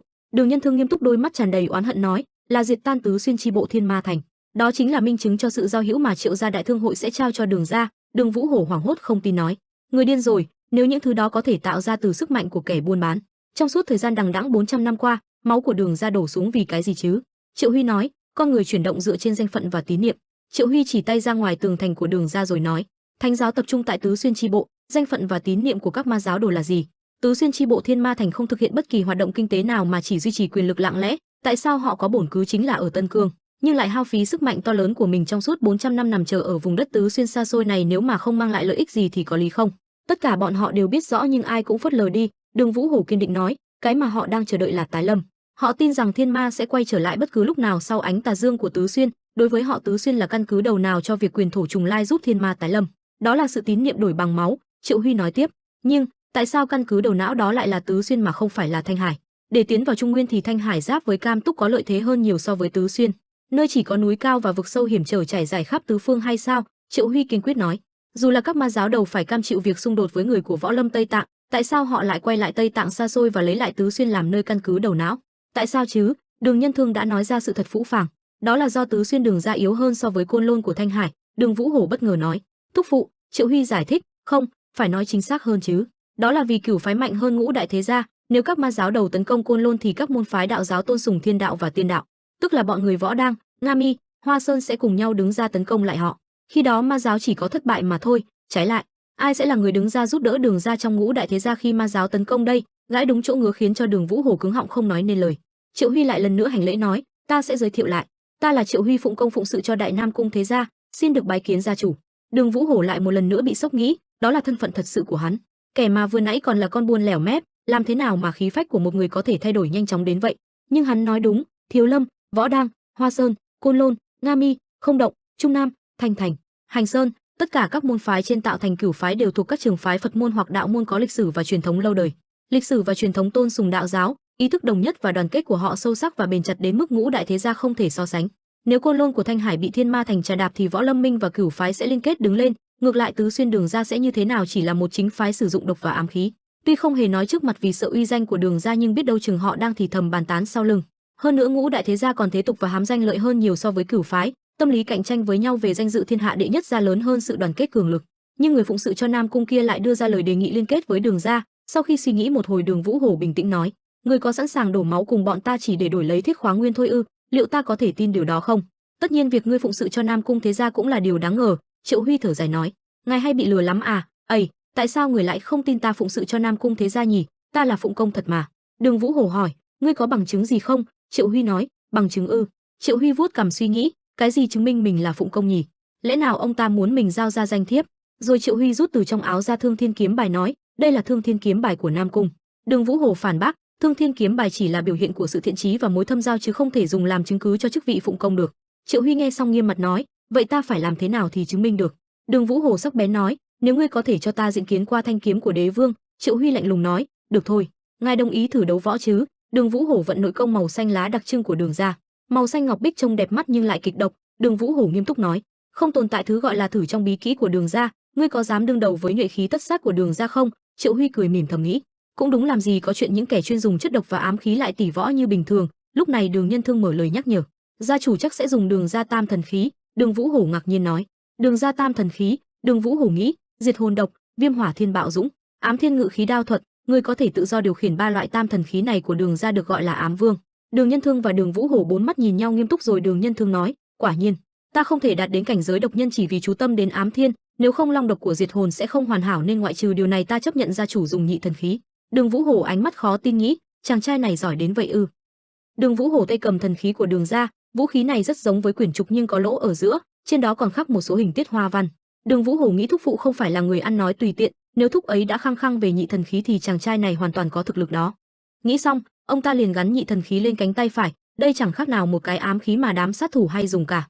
Bên ngoài, đám con cháu của Đường gia lúc này đều rất phấn khích mà nói lớn, dù là cao thủ hóa cảnh nhưng nếu thấy được viêm hỏa thiên bao dũng thì cũng sẽ biến thành vũng máu mà thôi. Sau khi Đường Vũ Hổ dùng 5 sợi dây của nhị thần khí nối vào 5 ngón tay, ông ta cẩn thận nói, ngươi có thể chết đấy. Đối diện, Triệu Huy hết sức thản nhiên cười nói, không phải chỉ cần tránh 5 chiêu là được sao? Thực sự Triệu Huy có cái tự tin đón với thực lực hiện giờ của mình, còn nữa trong huyết ngọc còn toàn con quái vật thì lo gì chết cơ chứ. Đường Vũ Hổ quay đầu lại, ông ta cười hô hô trong lòng tự nhủ, hắn ta không hề biết gì về danh tiếng của Đường gia trên giang hồ, sao chỉ cần trúng một chiêu thôi là biến thành vũng máu rồi nói gì đến 5 chiêu. Đường Vũ Hổ dừng tại một điểm đối diện với Triệu Huy thì một chân liền dậm mạnh xuống mặt đất. Hai tay ông ta đan lại vào nhau, linh khí cơ thể cũng phát tán ra bên ngoài mà bất cứ kẻ nào cũng có thể cảm nhận được rằng cuộc tỷ thí này cũng chính là một trận sinh tử. Ta đã chuẩn bị xong. Thấy Đường Vũ Hổ đã trong tình thế sẵn sàng, Triệu Huy cũng đáp trả lại, cậu ta chỉ giơ thanh kiếm lên trước mắt và quan trọng hơn là con mắt cậu ta đã chuyển sang màu bạc. Rồi bỗng hai mắt Đường Vũ Hổ lóe sáng, trong ống tay áo ông ta lúc này chứa không biết bao nhiêu con dao mà trong mỗi con dao lại được thêm độc, rồi ngay lúc đó ông ta liền phi toàn bộ số dao độc trên người về hướng Triệu Huy. Mỗi dao phóng nhanh như xé gió, với tốc độ này thì cho dù là các cao thủ có tiếng trên giang hồ cũng phải hết sức toàn lực mà né tránh, nhưng mà người đứng trước là Triệu Huy, một thiên tài trong thiên tài, cậu ta chỉ dùng thanh kiếm của mình mà ngăn chặn, tiếng kiếm với dao găm va chạm vào nhau tạo thành tiếng kim loại va đập. Rồi cơ thể Triệu Huy lướt trái lướt phải, mỗi kiếm chém ra lại có vào thanh dao găm rơi xuống, con mắt Triệu Huy lại lóe lên khí trắng, lập tức mũi kiếm đã ngắm tới Đường Vũ Hổ mà đâm tới. Đường Vũ Hổ ông ta dùng ám thiên hành, cơ thể ông ta như cơn gió thoát ẩn thoát hiện, nhưng ông ta chưa kịp né đòn thứ hai thì thanh kiếm của Triệu Huy bỗng nhiên được bao bọc linh khí màu xanh. Dưới sự tăng phúc của linh khí, tốc độ được tăng lên một cách đáng kể. Đường Vũ Hổ lúc này mới chợt nhận ra đó là kiếm khí thành cương, nhưng điều đó đã quá muốn. Cái gì của sự bất cẩn chính là việc ông ta bị một kiếm chém ở sau lưng khiến ông ta kêu rên thành tiếng. Đường Vũ Hổ nhìn cơ thể đang từng chút chảy trong khiến hai hàm răng ông ta cắn chặt lại với nhau. Đột nhiên ông ta nhảy lên phía trên mà chẳng ai biết mục đích của ông ta làm gì nữa, chỉ biết cơ thể Đường Vũ Hổ hiện giờ giống như con quay, mọi thứ xung quanh đều bị ông ta làm cho chao đảo. Mọi người bên dưới cũng bị một phen chấn động và đương nhiên điều đó cũng không ngoại lệ với Triệu Huy. Ám thiên ngự khí đao thuật hậu nhất thức thiên khai ngự khí huyễn, chiêu thức này chính là việc dùng lực từ trên không rồi trong lúc đó sẽ phóng ra các dao độc. Mỗi con dao độc tượng trưng cho mỗi con ong khi bị người khác phá tổ của nó, chúng điên cuồng không màng tất cả. Con mắt Triệu Huy liền đổi sang màu bạc, dưới cái nhìn đó, mọi thứ trước mắt Triệu Huy đều chậm lại giống như cậu ta là con cưng của thời gian vậy. Từng mũi dao đang chậm chậm bay tới và có thể nhìn thấy từng đường chuyển động lắt léo. Triệu Huy nghĩ, tất cả phi đao phóng ra đều có thật ư? Vậy là từng cái kia đều là ngự khí thuật à, phải không nhỉ? Trong tình huống tiêu tốn rất nhiều nội lực để khai triển ngự khí thuật chỉ bừng một thanh kiếm, làm thế nào ông ấy có thể kiểm soát hàng chục hàng trăm phi đao đó bằng ngự khí thuật nhỉ? Trong lúc Triệu Huy đang còn những câu hỏi chưa được giải đáp thì mũi dao càng lúc càng tiến gần. Không còn thời gian suy nghĩ, Triệu Huy liền đưa kiếm lên trời, miệng quát lớn, để xem lại là trò gì nữa đây. Lập tức cậu ta liền thi triển ra thiên kiếm lưu đệ bát thức thiên hạ không không đạo. Trên đầu mũi kiếm liền xuất hiện một hố đen, trong hố đen đó lại chứa các ngôi sao trong vũ trụ, nếu nhìn sâu vào đó có thể cảm nhận được thời gian và không gian đều bị biến hóa. Đúng như dự đoán, mỗi con dao độc mà khi tiến vào trong hố đen do kiếm Triệu Huy tạo ra liền biến mất ngay tức khắc. Rồi khi tất cả mọi người không chú ý thì những con dao đó lại xuất hiện từ phía bên trên rơi xuống với tốc độ không giảm, và đương nhiên Đường Vũ Hổ phải trả giá cho sự bất cẩn của ông ta. Những mũi dao đó liên tục đả thương lên người Đường Vũ Hổ khiến cơ thể ông ta văng máu tung tóe, miệng cũng cắn răng cắn lợi chịu đau, nhưng rất may nó không ảnh hưởng đến tính mạng. Đường Vũ Hổ liền dịch chuyển ra đằng sau, một tay lão ôm bụng nghĩ ẩn tiềm ti chắc chắn hơn vậy mà vẫn bị đứt ư, hơn nữa ám thiên chủy được làm bằng huyền thiết vạn năm cũng bị thu lại thành một khối kìa, mình chưa từng nghe về kiếm thức này. Không chịu đầu hàng, lão ta tuy cơ thể đã run rẩy nhưng lão vẫn cố gắng chiến đấu. Đường Vũ Hổ đeo nhị thần khí lên tay trái, hai ngón tay phải liền ấn lên thần khí tạo thành tiếng, nhưng việc tay phải bị thương khiến cho việc lắp đặt trở nên khó khăn, rồi lão dùng cả bàn tay ấn chặt một cái. Ngay lập tức những con dao cùng với một sợi dây được nối trên mỗi con dao lại lần nữa bay lên. Chứng kiến một ảnh này, Triệu Huy cũng đã có một trải nghiệm mới, cậu ta thán phục nói, đúng là không phải là lừa đảo thông thường mà. Triệu Huy nghĩ, mình cứ tưởng là ngự kiếm thuật nhưng không ngờ lại là trang bị kỳ quái được che giấu ở đó, đúng là lừa bịp mà. Đường Vũ Hổ ngạc nhiên với kiếm pháp mà Triệu Huy thi triển nên ông ta tò mò hỏi rốt cuộc đó là kiếm pháp gì, Nam Cung thế gia cũng có loại kiếm thức đó sao?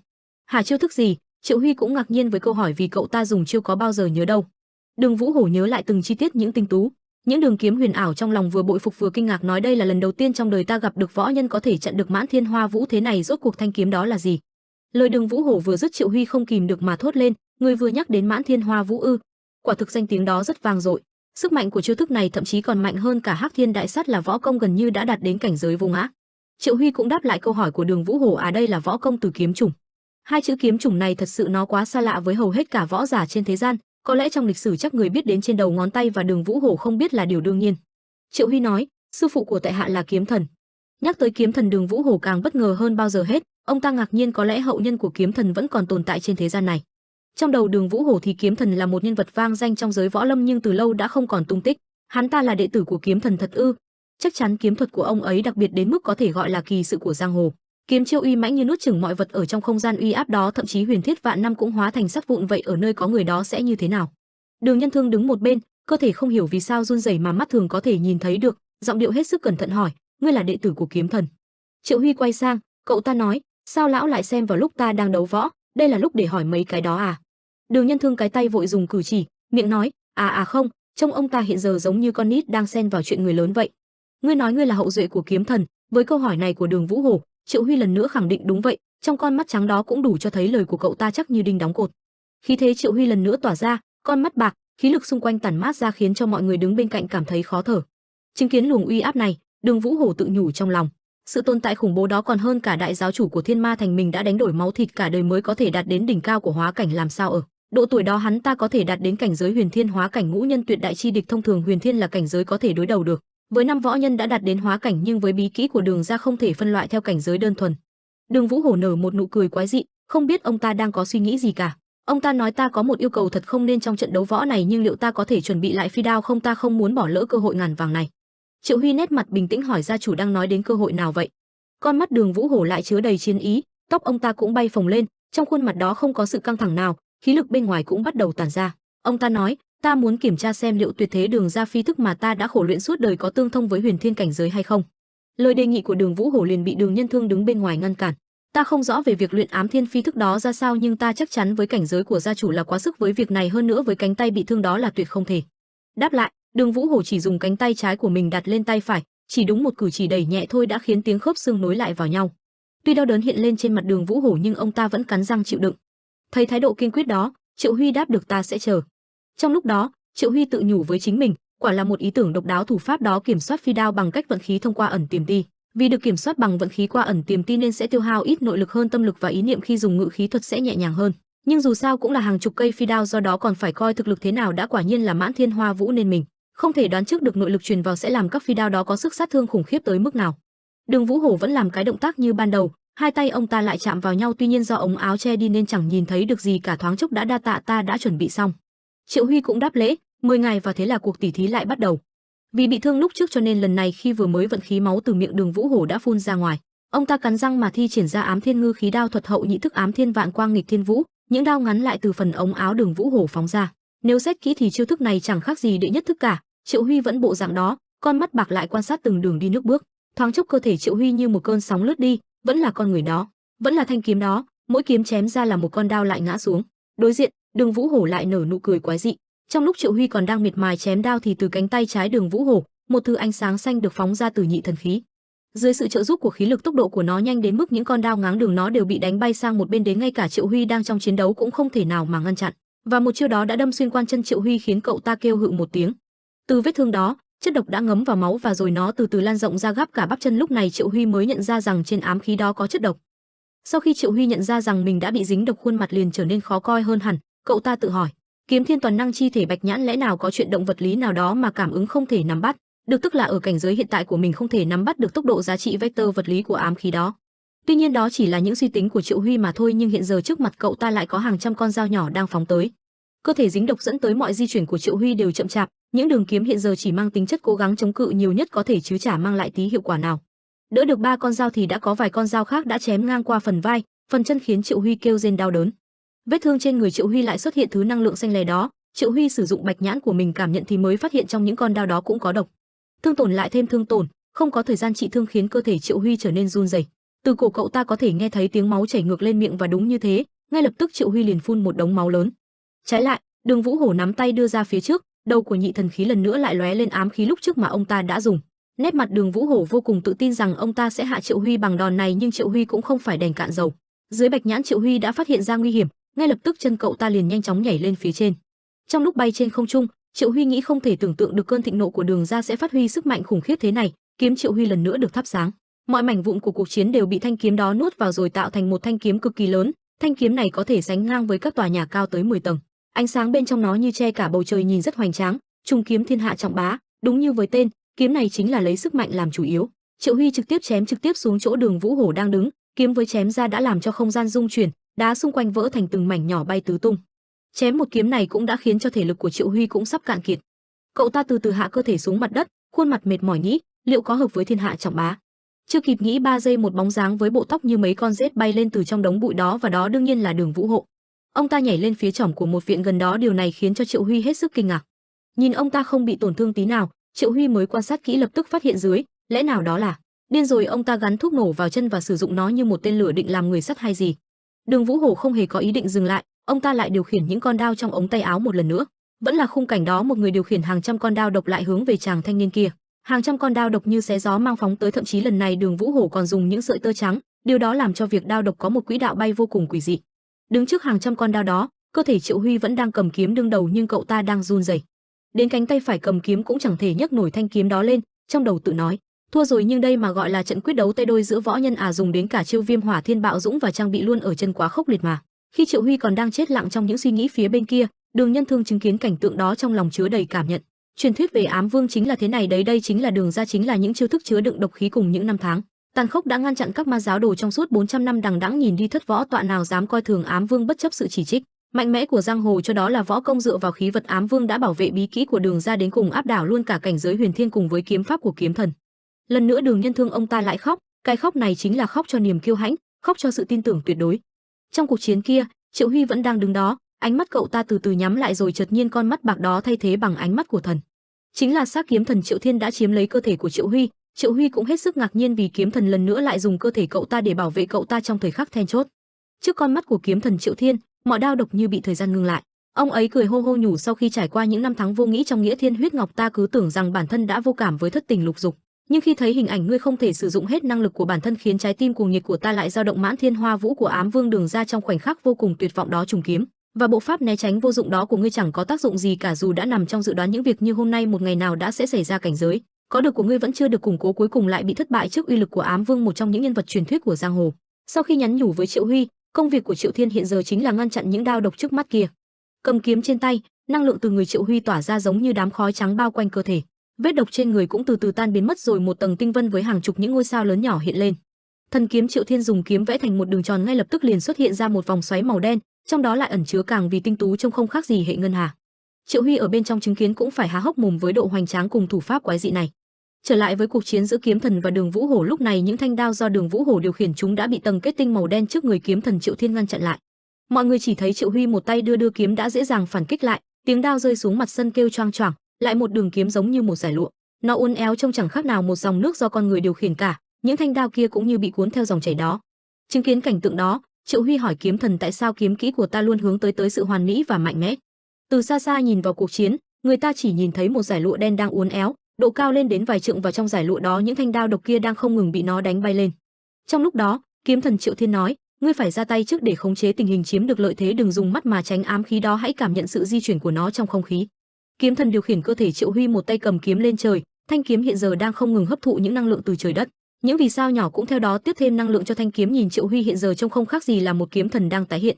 Trong huyết ngọc, Triệu Huy đang nhớ lại những kiến thức toán học mà cậu ta từng nhìn thấy trong kiếm chủng. Kiếm thần giải thích, ngươi hãy nghĩ xem ý niệm của mình là gì. Với ta, ý niệm là thứ không thực tế, sự giác ngộ trong kiếm thức trong khoảnh khắc ngắn ngủi đó như một ảo giác vô tình khắc sâu vào tâm hồn. Bên ngoài, từ thanh kiếm mà kiếm thần cầm trên tay đã phân ra hàng chục thanh kiếm mờ mờ ảo ảo. Nét mặt của Đường Vũ Hổ cũng trở nên kinh hãi, sự sợ hãi được thể hiện rõ trên khuôn mặt, nhận thấy tình hình không ổn. Từ tay trái Đường Vũ Hổ lại phóng ra một ám khí với tốc độ siêu thanh, Một đòn này cũng khiến bản thân ông ta bị đẩy lùi lại phía sau do lực đẩy quá lớn. Bên dưới, bóng dáng Triệu Huy vẫn đứng sững sờ ở đó, lúc này người ta chỉ thấy trước cậu ta đang có vô số thanh kiếm đang chỉ thẳng hướng Đường Vũ Hổ. Chiêu thức này có tên là Thiên Kiếm Lưu Thiên Hạ Tuyệt Đại Kiếm Bích. Với kiếm thần Triệu Thiên ý niệm là thực tế hóa suy nghĩ, vừa dứt cánh tay Triệu Huy chỉ thẳng lên, những thanh kiếm mờ mờ ảo ảo kia cũng từ từ lao đi. Tốc độ càng lúc càng nhanh, nếu so với chiêu thức của Đường Vũ Hổ thì chiêu này vừa nhanh hơn lại còn hoa mỹ hơn không biết bao nhiêu lần. Lúc kiếm đi thì kiếm thần cũng biết cuộc chiến sẽ kết thúc tại đây vì Đường Vũ Hổ ông ta hiện giờ chẳng còn tí trình độ nào mà cản được cả. Kiếm thần Triệu Thiên ông ấy bình thản hỏi ngươi có thể xem tất cả kiếm khí kia chỉ là một thực thể có thật không? Câu hỏi này thực sự là khiến Triệu Huy ngốc ra một phen, cậu ta tự hỏi, xem hàng ngàn thanh kiếm kia là một thanh kiếm thôi ư? Đường Vũ Hổ đang không ngừng lùi lại phía sau, ông ta đang cắn răng cắn lợi vì mấy thanh kiếm khủng điên này cứ bám lấy mình không dứt. Khi nào quan niệm cũ kỹ còn in sâu vào tiềm thức thì việc vượt qua được bức tường kiếm kia là một việc xa. Với cả đời đã mặc định băng là lạnh thì làm sao có thể nhận thức ra được nó nóng chỉ trong một sớm một chiều được hơn nữa. Dù có vượt qua bức tường kiếm mang tính khái niệm đó thì việc nhận thức được thực tế diễn ra sao lại là một vấn đề khác. Những đạo lý đó đều được kiếm thần nhắn nhủ đến Triệu Huy, lời nói cũng đã nói, đánh nhau cũng đã đánh rồi, chỉ là Đường Vũ Hổ có vẻ hơi thảm chút. Ông ta phải hứng chọn những ảo kiếm đang đâm xuyên qua cơ thể, sự đau đớn được vang lên qua những tiếng kêu rên rồi cơ thể ông ta như con rối từ từ bay ra. Bịch, tiếng cơ thể Đường Vũ Hổ đập mạnh xuống nền đất, cuộc chiến cũng đã kết thúc. Kiếm thần Triệu Thiên rút lại những thanh kiếm hợp thành một thể với thanh kiếm cầm trên tay, ông ấy hỏi vậy thì ý niệm của ngươi là gì? Bỗng nhiên con mắt Triệu Huy liền bừng tỉnh, trông cậu ta như được khai sáng sau những lần đi nhầm được vậy. Triệu Huy tay sờ cằm trong lòng nhủ, ý niệm là có thể nhận thức và nắm bắt thậm chí phá hủy được không gian vô định không rõ ràng, nếu không phải là sự nhận thức về điều xa vời đó thì nó thể hiện ý niệm sẽ ra sao? Kiếm chiêu này có gì đó khác biệt ư? Trong đầu Triệu Huy bỗng mường tượng ra hình ảnh cậu ta đang tạo ra vô số thanh kiếm chỉ với một nét kiếm duy nhất, trong nhất kiếm đó có chứa vũ trụ, có chứa những dòng chảy. Đúng vào thời điểm này linh hồn Triệu Huy bỗng cứng nhắc lại, hai mắt mở to và rồi một cảnh tượng mà người khác không biết đó là Triệu Huy đã đột phá rào cản về cảnh giới bấy lâu nay. Khi tấm rào cản đó từng chút nứt vỡ, nét tươi cười trên mặt Triệu Huy lần nữa hiện lên, thì ra đây là bức tường đã giới hạn thực lực của mình. Cảm nhận về cảnh giới mới bằng linh hồn thì cũng đến lúc Triệu Huy phải trở lại với thực tại, sau khi kiếm thần Triệu Thiên trả lại cơ thể cho cậu ta, ánh mắt tư bản kia lại trở lại. Trong lòng Triệu Huy có chút đượm buồn, băng ý của lão sư kiếm thần đã hiện thân, nếu tiếp tục hao linh lực thì trạng thái của linh hồn kiếm thần cũng dần suy giảm, và cuối cùng nếu đánh mất tất cả sức lực tồn tại thì không thể sống sót trong huyết ngọc. Trưởng lão Triệu Mạnh Đức đã nói như vậy, dù thế nào thì cũng phải thuyết phục ngài ấy cố gắng tồn tại, đừng thể hiện ra hết thực lực bản thân nếu không cần thiết. Đối với đám con cháu Đường gia kia, bọn chúng đứng một bên người không rét mà run, tên thì cắn răng, tên thì há hốc mồm. Cả đám đều run sợ nói bị chúng viêm hỏa thiên bạo dũng nhưng hắn vẫn tỉnh táo. Viêm hỏa độc là cực độc có thể làm cho một cao thủ đã đạt tới hóa cảnh thổ huyết nhưng hắn không hề sắc mà bình thản đến lạ. Đường Nhân Thương một bên quát lớn, các ngươi còn đứng ngây ra đó hả, gia chủ đã bất tỉnh rồi kia. Lời nói của Đường Nhân Thương vẫn còn rất có trọng lượng, một lời của ông ta đã khiến cho đám con cháu này nhanh chân đưa Đường Vũ Hổ lên giường cứu thương tức khắc. Nhìn Đường Vũ Hổ nằm đó, Đường Nhân Thương thầm nghĩ, thật là khờ mà tại sao lại dốc hết chân nguyên chi khí ra như vậy. Một tên của Đường gia tiến tới gần Triệu Huy nói mọi việc sẽ tạm gác lại cho đến khi gia chủ hồi phục, vậy nên ta sẽ đưa ngài đến biệt viện được. Gác lại phía Đường gia, ở bên hồ Bà Dương. Cuộc kinh doanh của Triệu Huy vẫn diễn ra một cách suôn sẻ, mọi cuộc trao đổi mua bán đều không có gì bị ngăn cản cả. Vào một buổi sáng như bao ngày, ánh nắng chói chang chiếu sáng vạn vật tại hồ Bà Dương, người dân ồn ào tấp nập sinh hoạt quanh tử lâu, khách điếm. Võ Hoàng cười nói, đây đúng là một nơi đáng sống mà.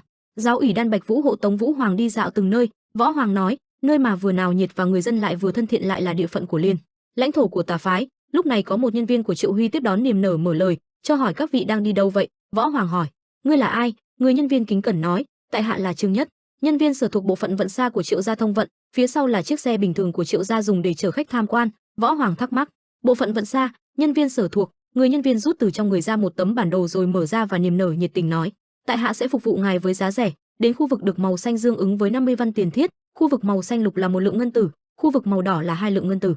Giáo ủy Đan Bạch Vũ thấy phiền phức nói, không cần, nhưng Võ Hoàng tò mò lại nói, ngươi sẽ chở ta bằng chiếc xe ngựa kia à? Người nhân viên đáp, tại hạ sẽ đưa ngài đến nơi tuyệt vời nhất. Võ Hoàng cười nói, được, nhờ ngươi đưa ta đến Triệu gia đại thương đoàn. Đan Bạch Vũ bên cạnh sững sờ nói, ngài. Võ Hoàng tươi cười nói, như vậy chẳng phải tốt hơn là đi bộ sao? Hãy đi xe ngựa để ngắm cảnh phong cảnh và sản vật ở Giang Tây. Rồi người nhân viên nhiệt tình mời Võ Hoàng và giáo ủy Đan Bạch Vũ lên xe.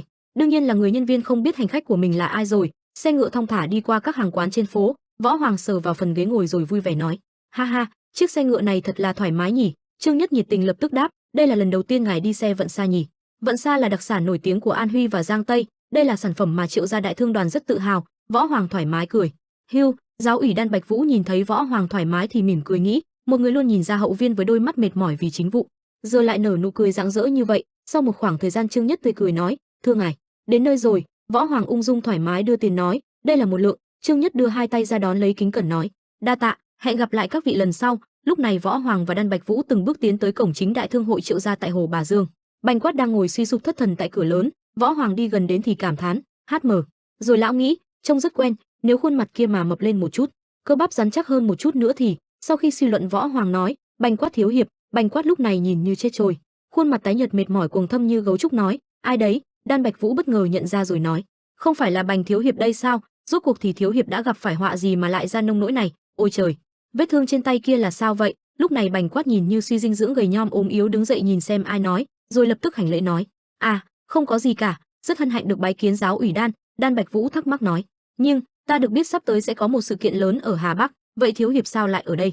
Bành Quát gãi đầu rồi nói, tạm thời tiểu bối đang hỗ trợ công việc cho Triệu gia Đại Thương đoàn. Hắn thầm nghĩ, mình đến xem xét lệnh cấm vào của Hợp Tân quán nhưng không thể nói cho họ biết rằng mình đã trở thành một thợ mỏ. Đan Bạch Vũ nghiêm nghị chống tay vào hông rồi oai nghiêm nói, hỗ trợ công việc ư? Đường Đường là thiếu gia chủ của Bành gia lại đến vùng Giang Tây xa xôi này để giúp đỡ công việc cho một thương đoàn dưới sự chỉ huy của Nam Cung thế gia. Bành Quát ủy khuất nghĩ, chỉ có mình là người duy nhất bị rơi vào bàn tay ma thuật của tên đó thôi sao? Bành Quát cúi đầu suy tư rồi nói, ở đây còn có thiếu chủ Kim và thiếu chủ Gia Cát, và cả Bắc. Đan Bạch Vũ tò mò, Bắc gì? Lúc này Bành Quát giật thót nhớ ra, thôi chết, suýt nữa mình đã nhắc đến tiểu thư xuất thân từ Bắc Hải Bang cung trước mặt giám sát giảo ủy của Võ Lâm Minh, một kẻ không có đạo nghĩa. Bành Quát vội vàng đánh lạc hướng, đổi giọng tươi cười nói, xin ngài hãy cẩn trọng. Ha ha ha. Đan Bạch Vũ cạn lời câm nín.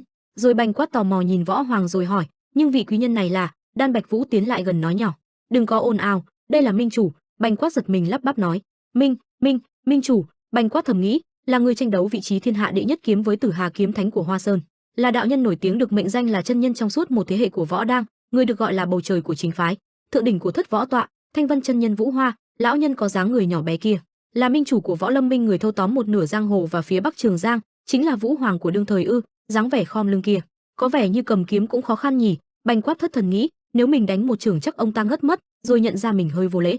Bành Quát lập tức hành lễ rồi nói lớn, ôi, thật vinh hạnh, tiểu bối Bành Quát của Bắc Thiên Huyền Vũ ra xin bái kiến minh chủ Võ Lâm. Đan Bạch Vũ vội nói, này, đã bảo ngươi đừng nói lớn mà. Võ Hoàng nhẹ nhàng dồn nội lực vào tay rồi điều khiển nội lực đẩy tay của Bành Quát khỏi tư thế hành lễ. Bành Quát bất ngờ, ồ. Võ Hoàng vui vẻ nói, không cần quá lễ nghi, dù sao thì người kia của Triệu gia Đại Thương đoàn. Bành Quát nhanh nhảu nói, ý ngài là Triệu Huy, phương chủ của Triệu gia Đại Thương đoàn. Võ Hoàng cười nói, đúng rồi, là Triệu Huy. Chàng trai trẻ đó đang ở đâu? Bành Quát thầm nghĩ, tên điên, hắn đã gây ra một việc khủng khiếp trên đất Giang Tây lãnh thổ của Tà phái và cuối cùng đã đụng đến minh chủ Võ Lâm. Bành Quát nói, tên khốn, không, phương chủ của Triệu gia Đại Thương đoàn đang ở Tứ Xuyên. Đan Bạch Vũ thắc mắc, Tứ Xuyên? Bành Quát đáp, vâng, người đó đến Đường gia. Đan Bạch Vũ tò mò, Đường gia ư? Võ Hoàng nhân hậu cười nói, ha ha, ta thật tò mò mà, thật sự rất muốn gặp chàng trai trẻ đó. Đan Bạch Vũ kính cẩn nói, không có người đó thì không sao cả, ngài có thể truyền lệnh cho người đứng đầu Triệu gia Đại Thương đoàn mà. Võ Hoàng vừa vuốt râu vừa nói, nếu chỉ đơn giản là truyền lệnh thì ta đã không đến đây rồi. Bành thiếu hiệp, những người đứng đầu Triệu gia Đại Thương đoàn đang ở đâu? Bành Quát nhanh nhẹn đáp, tất cả đang ở Giang Tân quán. Võ Hoàng thắc mắc, Giang Tân quán? Bành Quát giải thích, nơi này hoạt động được 3 ngày rồi. Nó gần giống như Tử lâu. Võ Hoàng cảm thán, rồi tươi cười nói, nghe nói Hàn băng tử của Triệu gia Đại Thương đoàn rất nổi tiếng, nếu đến đó có thể thưởng thức được nó không? Bành Quát cười nói, có lẽ ngài sẽ được thưởng thức thôi. Hắn thầm nghĩ, Trương Nhất Long, cho dù hắn có là kẻ điên cuồng thế nào đi nữa cũng không thể đánh bại được minh chủ Võ Lâm. Rồi hắn lo lắng nghĩ, nhưng đợi đã, ngài Vũ Hoàng không phải là đạo nhân quy y với pháp danh là nhân nhân hay sao? Ngài ấy chắc sẽ khá bất ngờ nếu vào Giang Tân quán. Lúc này Võ Hoàng và Đan Bạch Vũ đã đi xa một đoạn. Võ Hoàng vui vẻ nói, giáo ủy Đan, đi thôi. Đan Bạch Vũ kính cẩn, vâng, minh chủ. Đột nhiên lúc này Trần Gia Huệ đang nhảy nhót trên mái nhà thì thấy Bành Quát, rồi Trần Gia Huệ cười tươi nói, ha ha ha, Bành huynh. Bành Quát nhìn thấy Trần Gia Huệ như thấy quỷ sợ tái mặt, vội vã vừa chạy nhanh vừa nói, hai vị đi thong thả, tiểu bối xin cáo lui. Đan Bạch Vũ chú ý thấy rồi khó hiểu nghĩ, rốt cuộc có chuyện gì đang xảy ra ở đây vậy?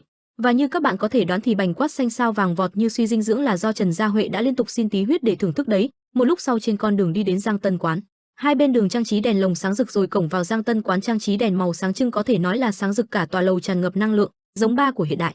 Võ Hoàng thấy chỉ cười, hô hô hô. Đan Bạch Vũ thì ngỡ ngàng, ôi, từ lâu gì mà to lớn thế này? Võ Hoàng vui vẻ cười nói, hơ, quả là đáng kinh ngạc.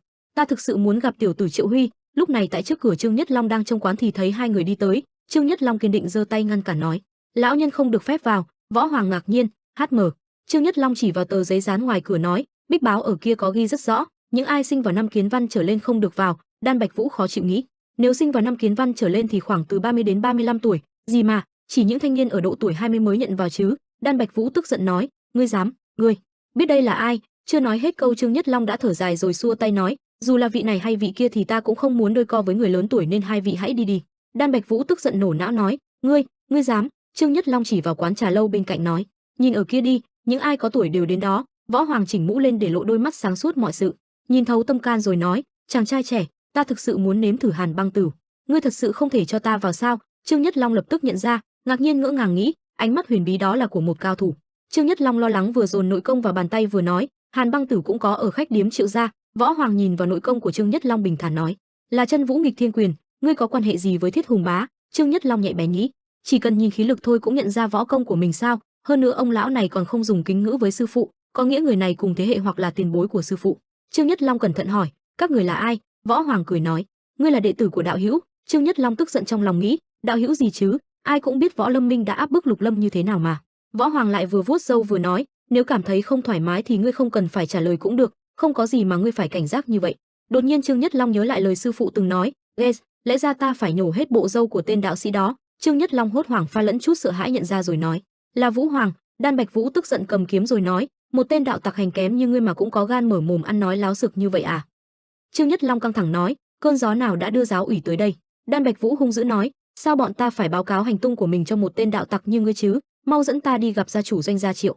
Trương Nhất Long tối sầm mặt mũi nói, "Ta không phải đạo tặc." Đan Bạch Vũ nói, "Sao?" Trương Nhất Long tự tin vạch áo ngoài ra để lộ áo trong của Nam Cung Thế gia với họa tiết rồng đặc trưng nói, "À, Trương Nhất Long, võ giả ngoại viện của Nam Cung Thế gia, hân hạnh bái kiến giáo ủy." Đan Bạch Vũ lại vội vã nói, "Giời ơi bé bé cái mồm thôi." Võ Hoàng vuốt râu cười nói, "Ái chà chà, võ giả của Nam Cung Thế gia mà lại biết võ công của Sơn Tặc Vương à, quả là ấn tượng." Trương Nhất Long lập tức mở lời, "Khách quan, mời vào." Lúc này ở trên tầng 2 vang lên tiếng cãi nhau, Nam Cung Trường Hổ nói, "Ê, sao lại là lỗi của ta chứ?" Tả Khâu Vân nói, "Trời ơi, sao mọi người có não mà chẳng ai dùng vậy? Trong tình thế bến cảng bị đóng cửa như hiện nay thì ngươi nghĩ bên phân phối hàng hóa sẽ chuyển hướng sang đâu hả? Sang hết tiêu cục chứ còn đâu nữa. Ngươi cũng biết rõ ràng là chi nhánh vận chuyển của Triệu gia sẽ được xây dựng bên sông Dương Xuân còn gì." Nam Cung Trường Hổ cãi, "Thì sao, bộ lỗi này to đến thế à?" Nam Cung Trường Hổ khó chịu nói, "Ta chỉ ra lệnh xây dựng đúng như Triệu Huy thiếu hiệp bảo thôi mà, nghe cho kỹ đây, bổn thiếu gia ta tuân thủ không thiếu một quy tắc nào đâu đấy nhé." Tả Khâu Vân đánh đá đáp, "Nhưng mà tình thế thay đổi rồi thì mình phải biết linh hoạt lên chứ. Bộ ngươi không tính được là nếu thực sự mở chi nhánh vận chuyển ở huyện Lư Giang thì ta sẽ tổn thất bao nhiêu à? 60.000 lượng vàng sẽ đổ sông đổ bể cả đấy." Nam Cung Trường Hổ hoảng hốt nói, 60.000 lượng á? Lúc này Võ Hoàng và Đan Bạch Vũ đang đi cầu thang lên cũng nghe đầy đủ cuộc cãi vã này. Võ Hoàng khó hiểu nghĩ, tuy hai vị đang đứng trước mắt ta đây, một là thiếu gia học nhiều hiểu rộng của Gia Cát Thế gia, người còn lại là kiếm sĩ tài năng trẻ tuổi của Nam Thế gia, nhưng sao lại ăn nói như thể hai thương nhân đã bôn ba trên thương trường hàng thập kỷ rồi vậy? Tại sao thiên tài của gia tộc Gia Cát lừng danh lại thành ra thế này chứ? Diêm Thường Lộc tiện lời cãi khóe, "Ca, biết ngay là sẽ chẳng trông mong được gì từ một tên nhóc con từ bé tới lớn chỉ biết có vung kiếm thôi mà, giờ ngươi lồng lộn lên như này cũng dễ hiểu."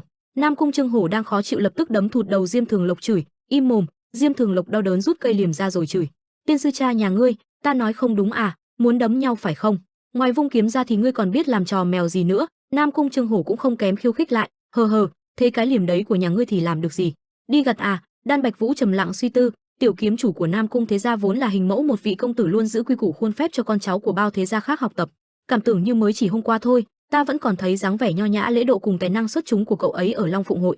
Lúc này Trương Nhất Long đã dẫn Võ Hoàng và Đan Bạch Vũ lên đến nơi cuộc cãi vã đang xảy ra. Nam Cung Trương Hổ và Tả Khâu Vân giật mình nhận ra nói, "Giáo ủy đại nhân, một nhân vật tưởng chỉ có trong truyền thuyết ngoại trừ cái tên Đan Bạch Vũ và chức danh giáo ủy của Võ Lâm Minh thì không còn một thông tin nào khác về nhân vật này." Giáo úy thị sát Đan Bạch Vũ, đứng đầu giám sát viện, nơi được coi là có quyền hành lớn nhất liên minh Võ Lâm, nổi danh giang hồ với tài làm việc xuất chúng, đứng trong hàng ngũ thập đại cao thủ của liên minh. Tả Khâu Vân thầm nghĩ, tại sao Đan Bạch Vũ lại ở đây? Ngoài vài lần đụng mặt nhau ở liên minh thì mình đâu có liên lạc gì với ngài ấy nhỉ? Tả Khâu Vân lập tức hành lễ nói, bái kiến giáo ủy Đan. Đan Bạch Vũ nghiêm mặt nói, da rẻ ngươi có vẻ hồng hào hơn rồi nhỉ? Có lẽ là nhờ đã rời khỏi liên minh một thời gian. Tả Khâu Vân rén ngay rồi cúi đầu nói, không phải vậy đâu ạ. Đan Bạch Vũ nói tiếp, ta nghe nói hiện tại Triệu Huy đang không có nhà, vậy thì giờ ai đang là người đại diện cho doanh gia Triệu? Tả Khâu Vân đáp, tuy kinh nghiệm còn non nớt nhưng người tiếp quản doanh gia hiện tại tạm thời đang là tại hạ. Đan Bạch Vũ nói tiếp, ngươi à, vậy thì dễ đàm phán hơn rồi, ta tìm chỗ ngồi được chứ? Tả Khâu Vân đưa tay ra mời ngồi rồi nói, à vâng thất lễ quá, mời hai ngài qua đây ngồi hạ. Võ Hoàng nhẹ nhàng bay lơ lửng lên ghế rồi vui vẻ cười nói, giờ mà có ai đó mang cho ta bình rượu ra đây thì thích nhỉ? Rượu lạnh lại càng tốt. Tả Khâu Vân đáp, sao cơ? À vâng, vậy xin chờ chút ạ. Rồi Tả Khâu Vân bất chợt nghĩ lại, hát, một ông lão thấp bé với bộ râu đồ sộ lẽ nào là, rồi hốt hoảng nhận ra và nói, liệu ngài có phải là Võ Lâm Minh chủ không ạ? Võ Hoàng ngồi trên ghế nhẹ nhàng gật đầu một cái, Lập tức Tả Khâu Vân hành lễ nói: tại hạ Tả Khâu Vân xuất thân Tây Thiên Thần Cơ gia, bái kiến minh chủ đại nhân. Nam Cung Trương Hổ cũng phản xạ lại ngay hành lễ nói: còn tại hạ Nam Cung Trương Hổ của Đông Thiên Đế Vương gia, bái kiến minh chủ đại nhân. Diêm Thường Lộc đứng ngẩn người chưa hồi thần. Võ Hoàng vuốt râu vui vẻ nhân hậu như một người ông nói: ha ha ha, cậu bé ngày nào giờ đã trở thành một người đàn ông đĩnh đạc rồi nhỉ? Tiểu tử Trương Hổ đây là người chiến thắng ở Long Phụng hội năm đó phải không? Nam Cung Trương Hổ vội vàng cúi đầu tiếp lời: lần đó là nhờ may mắn thôi hạ. Võ Hoàng lại vuốt râu nói tiếp: thì có sao đâu, may mắn cũng là một loại tài năng đấy, đời ngươi có nhiều con đường để dẫn tới thành công mà, ngươi không cần phải khiêm tốn quá. Đột nhiên Võ Hoàng cảm nhận thấy có người tới nên đã dùng trận pháp vô hình cách tuyệt Võ Hoàng và giáo ủy Đan Bạch Vũ trong sự ngơ ngác của Tả Khâu Vân. Tả Khâu Vân chỉ kịp cảm thán: HM. Đột nhiên Ma Liêm Vương và Độc Tiên Sát Vương xuất hiện. Liêm Ma Vương giận dữ nói: trò gì đây, các ngươi thất hứa à? Tả Khâu Vân nghĩ bọn họ ẩn thân ẩn cả khí tức luôn rồi lập tức nghiêm túc trở lại. Tả Khâu Vân đanh thép nói: ý hai ngươi thất hứa là thất hứa thế nào? Chẳng phải bên bọn ta đã chuyển thuốc giải tới đúng giờ hẹn rồi sao? Ma Liêm Vương hét lớn: không phải vụ thuốc giải, tại sao bọn đã đặt 10 cỗ xe ngựa Thiên Vân từ đời rồi mà đến hôm nay vẫn chưa thấy hàng về hả?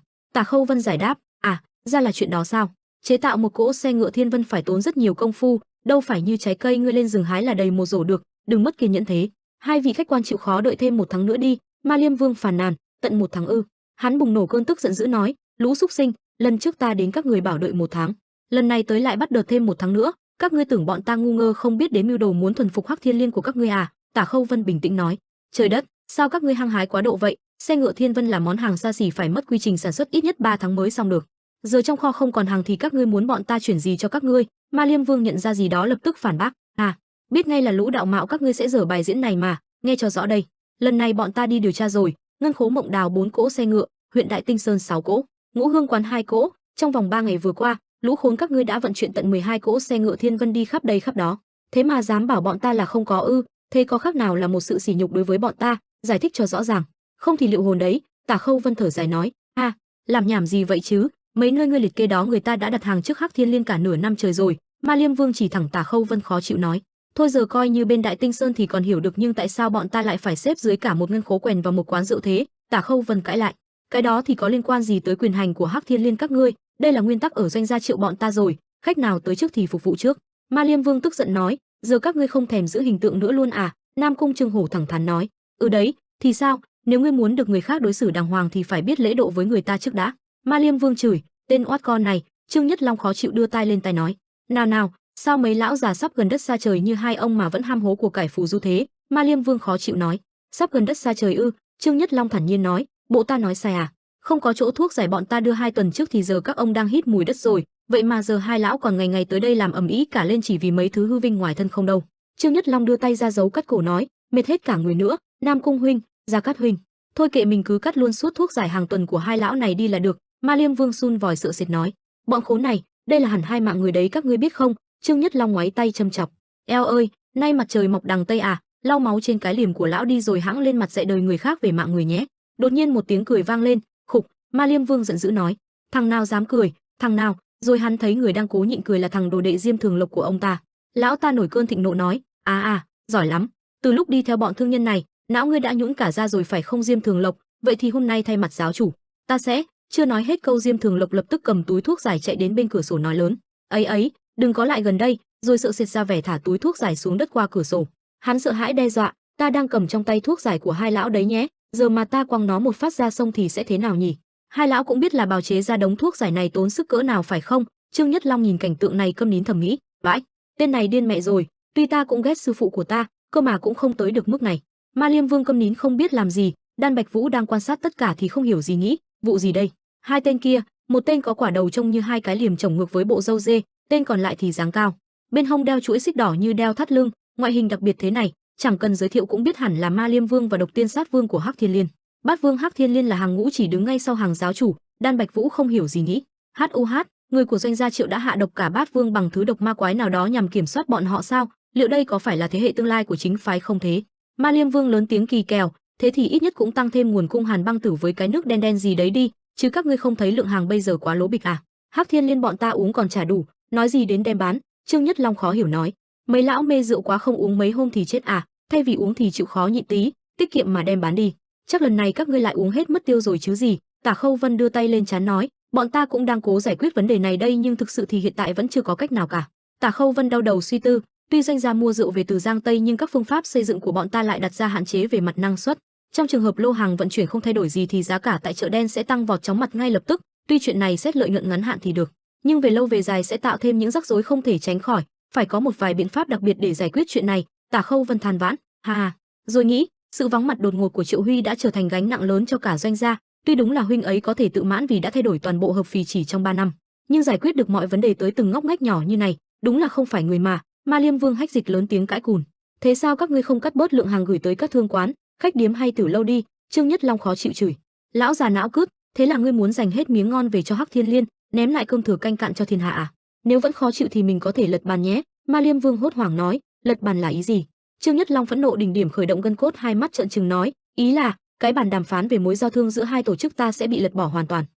Ma Liêm Vương lo sợ nghĩ, Hắc Thiên Liên không thể nào tồn tại tiếp nếu không có Hàn Băng Tử, Hắc Thanh Thủy, bánh mì kẹp thịt và trà lạnh. Các võ nhân đã quen với việc ăn bánh mì thịt trong bữa trưa, còn Thiết Quyền Vương và các quản lý thì đã luôn tổ chức các bữa tiệc uống Hàn Băng Tử mỗi ngày, thậm chí giáo chủ bọn họ còn phát cuồng và liên tục mua Hắc Thanh Thủy.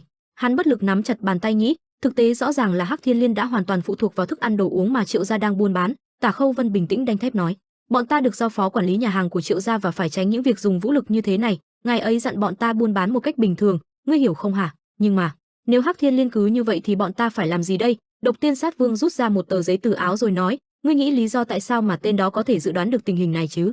Thành thật mà nói thì ta thấy hắn hơi đáng sợ, hắn đã lường trước được mọi thứ và đã để lại cái này cho giáo chủ. Ma Liêm Vương ngạc nhiên, cái đó là gì vậy?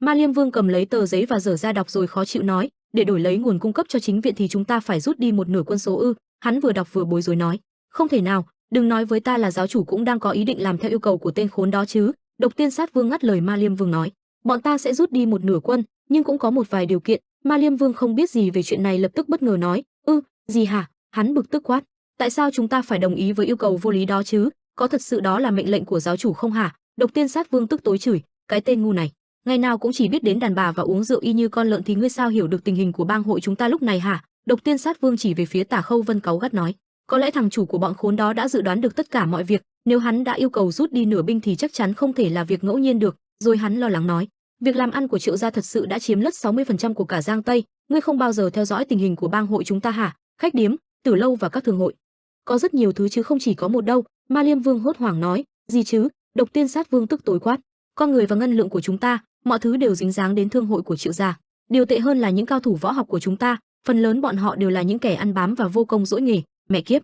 Ma Liêm Vương sửng sốt nghĩ ra, ý lão ta là những tên đó không thể kiếm được tiền và phải ở đó như những tên ăn trực ư? Khoan đã, trên hết là những tên nhãi này đang sở hữu tới 60% ở khu buôn bán Giang Tây này sao? Chỉ trong 3 tháng, điều đó thật là vô lý. Mọi thế lực xâm phạm đến lợi ích của bang hội đều phải bị tiêu diệt, thậm chí cả bọn Lục Lâm cũng đã phải chứng kiến sự sụp đổ của 12 sơn trại chỉ vì chạm tới đường thủy của bang hội chúng ta. Những tên nhãi của Triệu gia thương hội cũng chẳng phải là võ nhân cao thủ gì, vậy có gì phải sợ? Rồi hắn liếc sang nhìn Diêm Thường Lộc vẫn đang đung đưa túi thuốc dài gần cửa sổ hướng ra hồ, rồi hắn sợ sệt nghĩ, chúng đến như vậy. Lúc này Tả Khâu Vân điềm tĩnh nói, yêu cầu của các ngươi là gì? Độc Tiên Sát Vương bộc lộ ý đồ nói, thuốc trị bách bệnh và chấp nhận bang hội bọn ta hợp tác làm ăn với Triệu gia bằng việc giúp các ngươi giải quyết nhanh gọn Vô Ảnh Vương. Tả Khâu Vân trầm lặng suy nghĩ, loại thuốc trị bách bệnh thì cứ nửa tháng họ lấy một lần là khí huyết chân đan của Sinh Tử Y môn mà Triệu Huy đã sử dụng hàng ngày như là thuốc bổ. Vì đan dược này có giá thành đắt đỏ nên mọi người không thể mua được, trừ khi người đó là quan chức cấp cao. Triệu Huy đã dặn bọn mình dù có chuyện gì cũng vẫn tiếp tục bán khí huyết chân đan như một loại thuốc trị bách bệnh, vì có chút thay đổi trong mùi vị nên đã khiến bọn Hắc Thiên Liên nghi ngờ. Tả Khâu Vân sắp xếp lại suy nghĩ, thứ lỗi nhé bọn khốn, các ngươi tin các ngươi đã bị trúng độc càng lâu thì tình hình càng có lợi cho bọn ta không thể bỏ lỡ cơ hội thao túng Hắc Thiên Liên để kiếm thêm bạc được. Tả Khâu Vân như hiện thân của một quân sư tài ba thẳng tay từ chối đanh thép nói, không được, thứ nhất, ta không thể đưa ngươi thuốc trị bách bệnh được như thế, thiếu gia Triệu Huy của bọn ta sẽ không giải độc dược, ngươi đang can thiệp vào việc làm ăn của Triệu gia thương hội. Qua nhiều chuyện ta có thể nhìn thấy rõ sự chống đối của các ngươi nên bọn ta hoàn toàn không đồng ý điều kiện đó. Độc Tiên Sát Vương cáo gì quay người định bỏ đi nói, vậy thì quên việc bảo bọn ta rút nửa lực lượng đi. Tả Khâu Vân bất ngờ trước hành động quay người bỏ đi của hắn rồi nghĩ, Triệu Huy đồng ý cắt nguồn cung ở An Huy, nếu Hắc Thiên Liên không chịu rút đi nửa quân số, chắc chắn có lý do và kế hoạch gì ẩn sau nó. Nhưng tại sao ngài ấy lại rời đi mà không cho mình biết gì chứ? Tả Khâu Vân không biết ý định của Triệu Huy đành phải mềm mỏng lại một chút nói, thôi được, làm một thỏa hiệp nhỏ đi. Đầu tiên, ta muốn gặp tên đó, Vô Ảnh Vương. Ta hy vọng ngươi hiểu, bọn ta không cho phép bất cứ ai làm ảnh hưởng đến việc làm ăn cả nên không gặp tên đó không được. Độc Tiên Sát Vương nở một nụ cười kỳ lạ rồi nói, tốt lắm. Thấy hắn thỏa hiệp nhanh chóng và có phần dễ dàng, Tả Khâu Vân giật mình nghĩ, mình bị mắc bẫy ư?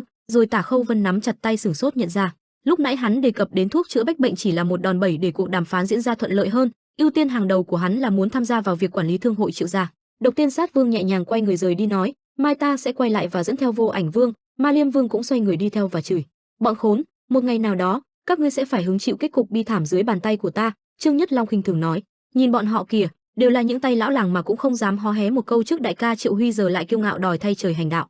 Sau khi hai tên kia rời đi để lại hiện trường chìm trong suy tư, chỉ có Diêm Thường Lộc thở phào nhẹ nhõm cất túi thuốc giải. Tả Khâu Vân suy tư, tình huống tệ nhất là phải cung cấp cho chúng ở An Huy và cho chúng tham gia vào thương hội chúng ta. Sau khi Ma Liêm Vương và Độc Tiên Sát Vương rời đi hẳn khỏi khách điếm, Võ Hoàng xóa đi ẩn khí tức và vị trí nhẹ nhàng nói, giáo ủy đan, đưa ta thứ mà Võ Lâm Minh đã chuẩn bị. Giáo ủy đan Bạch Vũ lấy từ người ra một tờ giấy và trang trọng cẩn thận đưa nó ra và nói, vâng minh chủ. Võ Hoàng cầm tờ giấy rồi dùng nội lực hỏa thiêu luôn tờ giấy đi. Đan Bạch Vũ ngạc nhiên ngập ngừng nói, minh chủ. Võ Hoàng nhìn đống cho tàn của tờ giấy bay lên rồi nói, giáo ủy đan. Đan Bạch Vũ lập tức cúi đầu đáp, vâng minh chủ. Võ Hoàng từ tốn nói, đã từng có vị quân sư nào trong Võ Lâm Minh nào có thể nghiền nát bọn Hắc Thiên Liên ở Giang Tây chưa? Cho đến bây giờ đã có người nào nghĩ ra mưu kế như vậy chưa? Hay có ai khiến chúng thôi bành trướng ở Giang Tây hay làm hao hụt lợi nhuận của chúng và khiến bọn tà giáo suy yếu đi một chút không? Đan Bạch Vũ tối sầm mặt nói, dạ chưa có ai, thưa minh chủ. Nhưng Võ Hoàng lại vuốt râu rồi để lộ ánh mắt sắc bén thông suốt mọi sự, quay sang nhìn Tả Khâu Vân rồi nói cách khác, cho dù là đối với kẻ thù đi nữa thì các hậu nhân của các danh gia vọng tộc cũng luôn ngăn bản thân không được bao giờ đụng đến độc. Mang nhân phẩm của một chính nhân, làm sao ngươi có thể làm điều đó mà không màng đến phép tắc của chính đạo vậy chứ? Tả Khâu Vân bối rối nói, không phải thế. Nam Cung Trương Hổ đứng bên cạnh thì lập tức không giải thích mà hành lễ rồi nhận lỗi, ta, một thành viên của Võ Lâm Minh, thừa nhận đã làm mất thanh danh của gia tộc danh giá, giờ thì minh chủ xin hãy bình tĩnh lại. Nam Cung Trương Hổ liếc mắt ra hiệu cho Tả Khâu Vân không giải thích. Tả Khâu Vân cũng lập tức hành lễ nhận lỗi nói, ta xin ngài thứ lỗi. Võ Hoàng lúc này lại tươi cười nhân hậu vuốt râu nói, vậy thì hãy sớm kết giả giải chi, nghĩa là việc tự mình gây ra thì hãy tự mình giải quyết. Tả Khâu Vân thấy biểu cảm của Võ Hoàng ngơ người giây lát rồi lập tức phản ứng lại nói, chờ chút ạ, và quay người rời đi. Sau đó không lâu, Tả Khâu Vân đã mang một bình rượu trang trọng và hai chiếc chén cùng bộ với bình rượu đến bàn của Võ Hoàng và Đan Bạch Vũ. Võ Hoàng vui vẻ hỏi, HOH, đây là hàn băng tử đó sao? Tả Khâu Vân trịnh trọng giới thiệu, thức uống này được gọi là Tuyết Hoa Thần Tử. Đây là loại hàn băng tử ngon nhất mà nơi ủ rượu của Triệu gia chỉ làm được 100 hũ mỗi năm. Ngay sau cũng có người nhân viên phục vụ mang theo 2 bình hắc thanh thủy. Nhưng Võ Hoàng đã va vào bình rượu Tuyết Hoa Thần Tử này rồi. Võ Hoàng vuốt râu hứng khởi hồ hởi nói, hô hô, hàn băng tử đã rất có danh tiếng rồi, vậy mà còn có loại hiếm thấy này sao? Tả Khâu Vân nghĩ, đúng như họ nói, Võ Hoàng là một người nghiện rượu, không giống phong thái của một đạo nhân đi tu. Tả Khâu Vân cung kính mở nắp bình rượu và nhẹ nhàng rót rượu ra một cái chén. Rượu nhưng mà lại trong suốt như nước, không hề có màu gì pha tạp. Rót xong Tả Khâu Vân kính cẩn đưa ra mời Võ Hoàng và nói, đây ạ, ngài hãy thử đi ạ. Võ Hoàng lúc này hứng khởi lắm rồi vui vẻ nói, để đó, cứ để đó cho ta. Võ Hoàng nhẹ nhàng cầm chén lên ngửi một hơi rồi cảm thán, ôi trời mùi hương này, đúng thế, đây chính là loại rượu xứng đáng với danh hiệu tiên tử. Rồi Võ Hoàng từ tốn làm một ngụm và cảm thán, HO. Võ Hoàng cảm nhận, cảm giác bốc cháy trôi xuống cổ họng, thật đặc biệt. Hơi ấm kỳ diệu nhẹ nhàng đó đang bao phủ lấy bụng mình và sau đó để lại chút dư vị, chút hơi cay cay, không quá gắt lại phả vào miệng mình một lần nữa. Cuối cùng là hương vị tươi mới, mát lạnh như thể xông vào hết mọi ngóc ngách trong cơ thể mình vậy. Võ Hoàng cảm nhận xong cảm thán, HOO, hu, Võ Hoàng như bừng sáng cả con người sau chuỗi làm việc và di chuyển mệt mỏi. Thành quả này quá là xứng đáng và thừa sức thỏa mãn Võ Hoàng. Đan Bạch Vũ uống một chén cũng nghẹn ngào nghĩ, ô, làm sao một đồ uống như vậy có thể xuất hiện trên trần gian này chứ? Tả Khâu Vân tiếp tục giới thiệu hắc thanh thủy mà người nhân viên lúc nãy đã mang lên. Giờ thì xin ngài hãy thưởng thức hắc thanh thủy, nó rất tốt trong việc làm dịu hơi cay sau khi ngài đã uống rượu đó ạ. Võ Hoàng và Đan Bạch Vũ tò mò nhìn hai chiếc lọ nói, hắc thanh thủy. Tả Khâu Vân hướng dẫn tận tình, uống một lần hết cả lọ đi ạ. Đan Bạch Vũ làm theo. Võ Hoàng nói, HM được, chỉ cần làm một hơi. Võ Hoàng lập tức cảm thán, kia rồi thầm nghĩ, ôi, sự mát lạnh này, cảm giác thật điên rồ, như thể miếng thịt béo ngậy đang tan trong bụng mình vậy. Đan Bạch Vũ biểu cảm ngạc nhiên có chút phô trương há hốc mồm nghĩ, thật sự những thức uống này là do con người tạo ra ư? Võ Hoàng vui vẻ cười nói, hô hô hô hô, nếu gửi được loại rượu và hắc thanh thủy này đến Võ Lâm Minh thì tốt quá. Tả Khâu Vân ngẩn người đáp, dạ. Võ Hoàng đã mê rượu cầm bình Tuyết Hoa Thần Tử cười nói, Võ Lâm Minh sẽ không quấy rầy đến việc làm ăn của Triệu gia nữa, chỉ cần các ngươi cung cấp cho bọn ta thức uống này là được. Tả Khâu Vân bối rối đáp, ôi không, thưa minh chủ. Nam Cung Trương Hổ nghi ngờ mắt mình nói, Võ Hoàng đây à? Trương Nhất Long bên cạnh nghi ngờ nói, Sơn Tây ở xa vậy mà. Diêm Thường Lộc thì ngẩn ngơ như nhìn thấy một lão già nghiện rượu phổ thông. Võ Hoàng nói với ý trách móc, đừng nói với ta là các ngươi có thể giao chúng cho Hắc Thiên Liên được, mà lại không cho Võ Lâm Minh được chứ? Tả Khâu Vân bối rối không nói nên lời, thở dài, ha ha. Võ Hoàng thấy phản ứng của Tả Khâu Vân lập tức vào trạng thái xuất thần, hai mắt sáng như vì sao trên bầu trời nói lớn, đây là sắc lệnh của Võ Lâm Minh. Tất cả mọi người đang có mặt đều sững sờ, kể cả Đan Bạch Vũ. Buổi tối hôm ấy tại sân trong của Đường gia, Triệu Huy đang đứng ngắm sao suy tư về cuộc sống. Triệu Huy tự nghĩ, võ học là gì? Nó là một trong những niềm ao ước của bất kỳ kẻ nào, đặc biệt là các đấng nam nhi rất khao khát và mong chờ. Với mình, võ công chỉ là như thế. Ở xã hội hiện đại, sức mạnh đến từ sự giàu có, quyền lực, danh tiếng, sự công nhận và ngoại hình hay những mỹ từ. Thời đại đó, võ thuật không có tầm ảnh hưởng, nó chỉ hiện hữu ở những tổ chức giải đấu bất hợp pháp hoặc chỗ được phép dùng bạo lực. Đó là những nơi duy nhất cho phép đánh nhau, đấu võ thuật hay tranh tài thể thao. Vậy nên võ thuật chỉ là một trong những công cụ dùng để gặt được thành công, bởi vì chưa bao giờ nghĩ là sẽ có lúc mình bận tâm tới võ học, nên câu hỏi này khiến mình khá sốc. Triệu Huy nhớ lại, Kiếm Thầm nói là trên thế gian này chưa có tới 10 cao thủ có khả năng vượt qua được mình. Nhưng chuyện từ ngày hôm qua đã minh chứng cho việc ngài ấy đã sai. Mặc dù lần đầu tiên ngài ta nhìn thấy khả năng của mình, đã chia sẻ cho mình những kiến thức về kiếm mộ, và khi đó mình đã tin là mình có nhiều lợi thế hơn Kiếm Thần. Ngài ấy không có những kiến thức toàn của thời hiện đại nhưng mình am hiểu nó. Nếu áp dụng dữ liệu từ kiến thức vật lý và toán vào những thiên kiếm thì sẽ nhìn thấy được mọi thứ rõ ràng hơn nhiều. Tuy nhiên, hôm qua, Kiếm Thần đã xác nhận rằng cơ thể này là điểm yếu của mình đã hoàn toàn tán thành với quan điểm của ngài ấy. Những chuyển động mà Kiếm Thần đã sử dụng để chặn màn thiên hỏa vũ, thật ra chính là dựa vào luật Sagan trong vật lý và mình đã nghĩ nó sẽ không có hiệu quả tối ưu. Lúc đó, mình cũng không hiểu tại sao ngài ấy di chuyển như vậy trong khi có nhiều cách di chuyển mang lại hiệu quả cao hơn, nhưng rồi kết quả thế nào? Dự đoán của mình đã hoàn toàn sai, những chuyển động đó trông có vẻ là vô dụng nhưng rồi ngài ấy đã tiến được lên phía trước, nhanh chóng chiếm lĩnh không gian và vô hiệu hóa được hỏa vũ.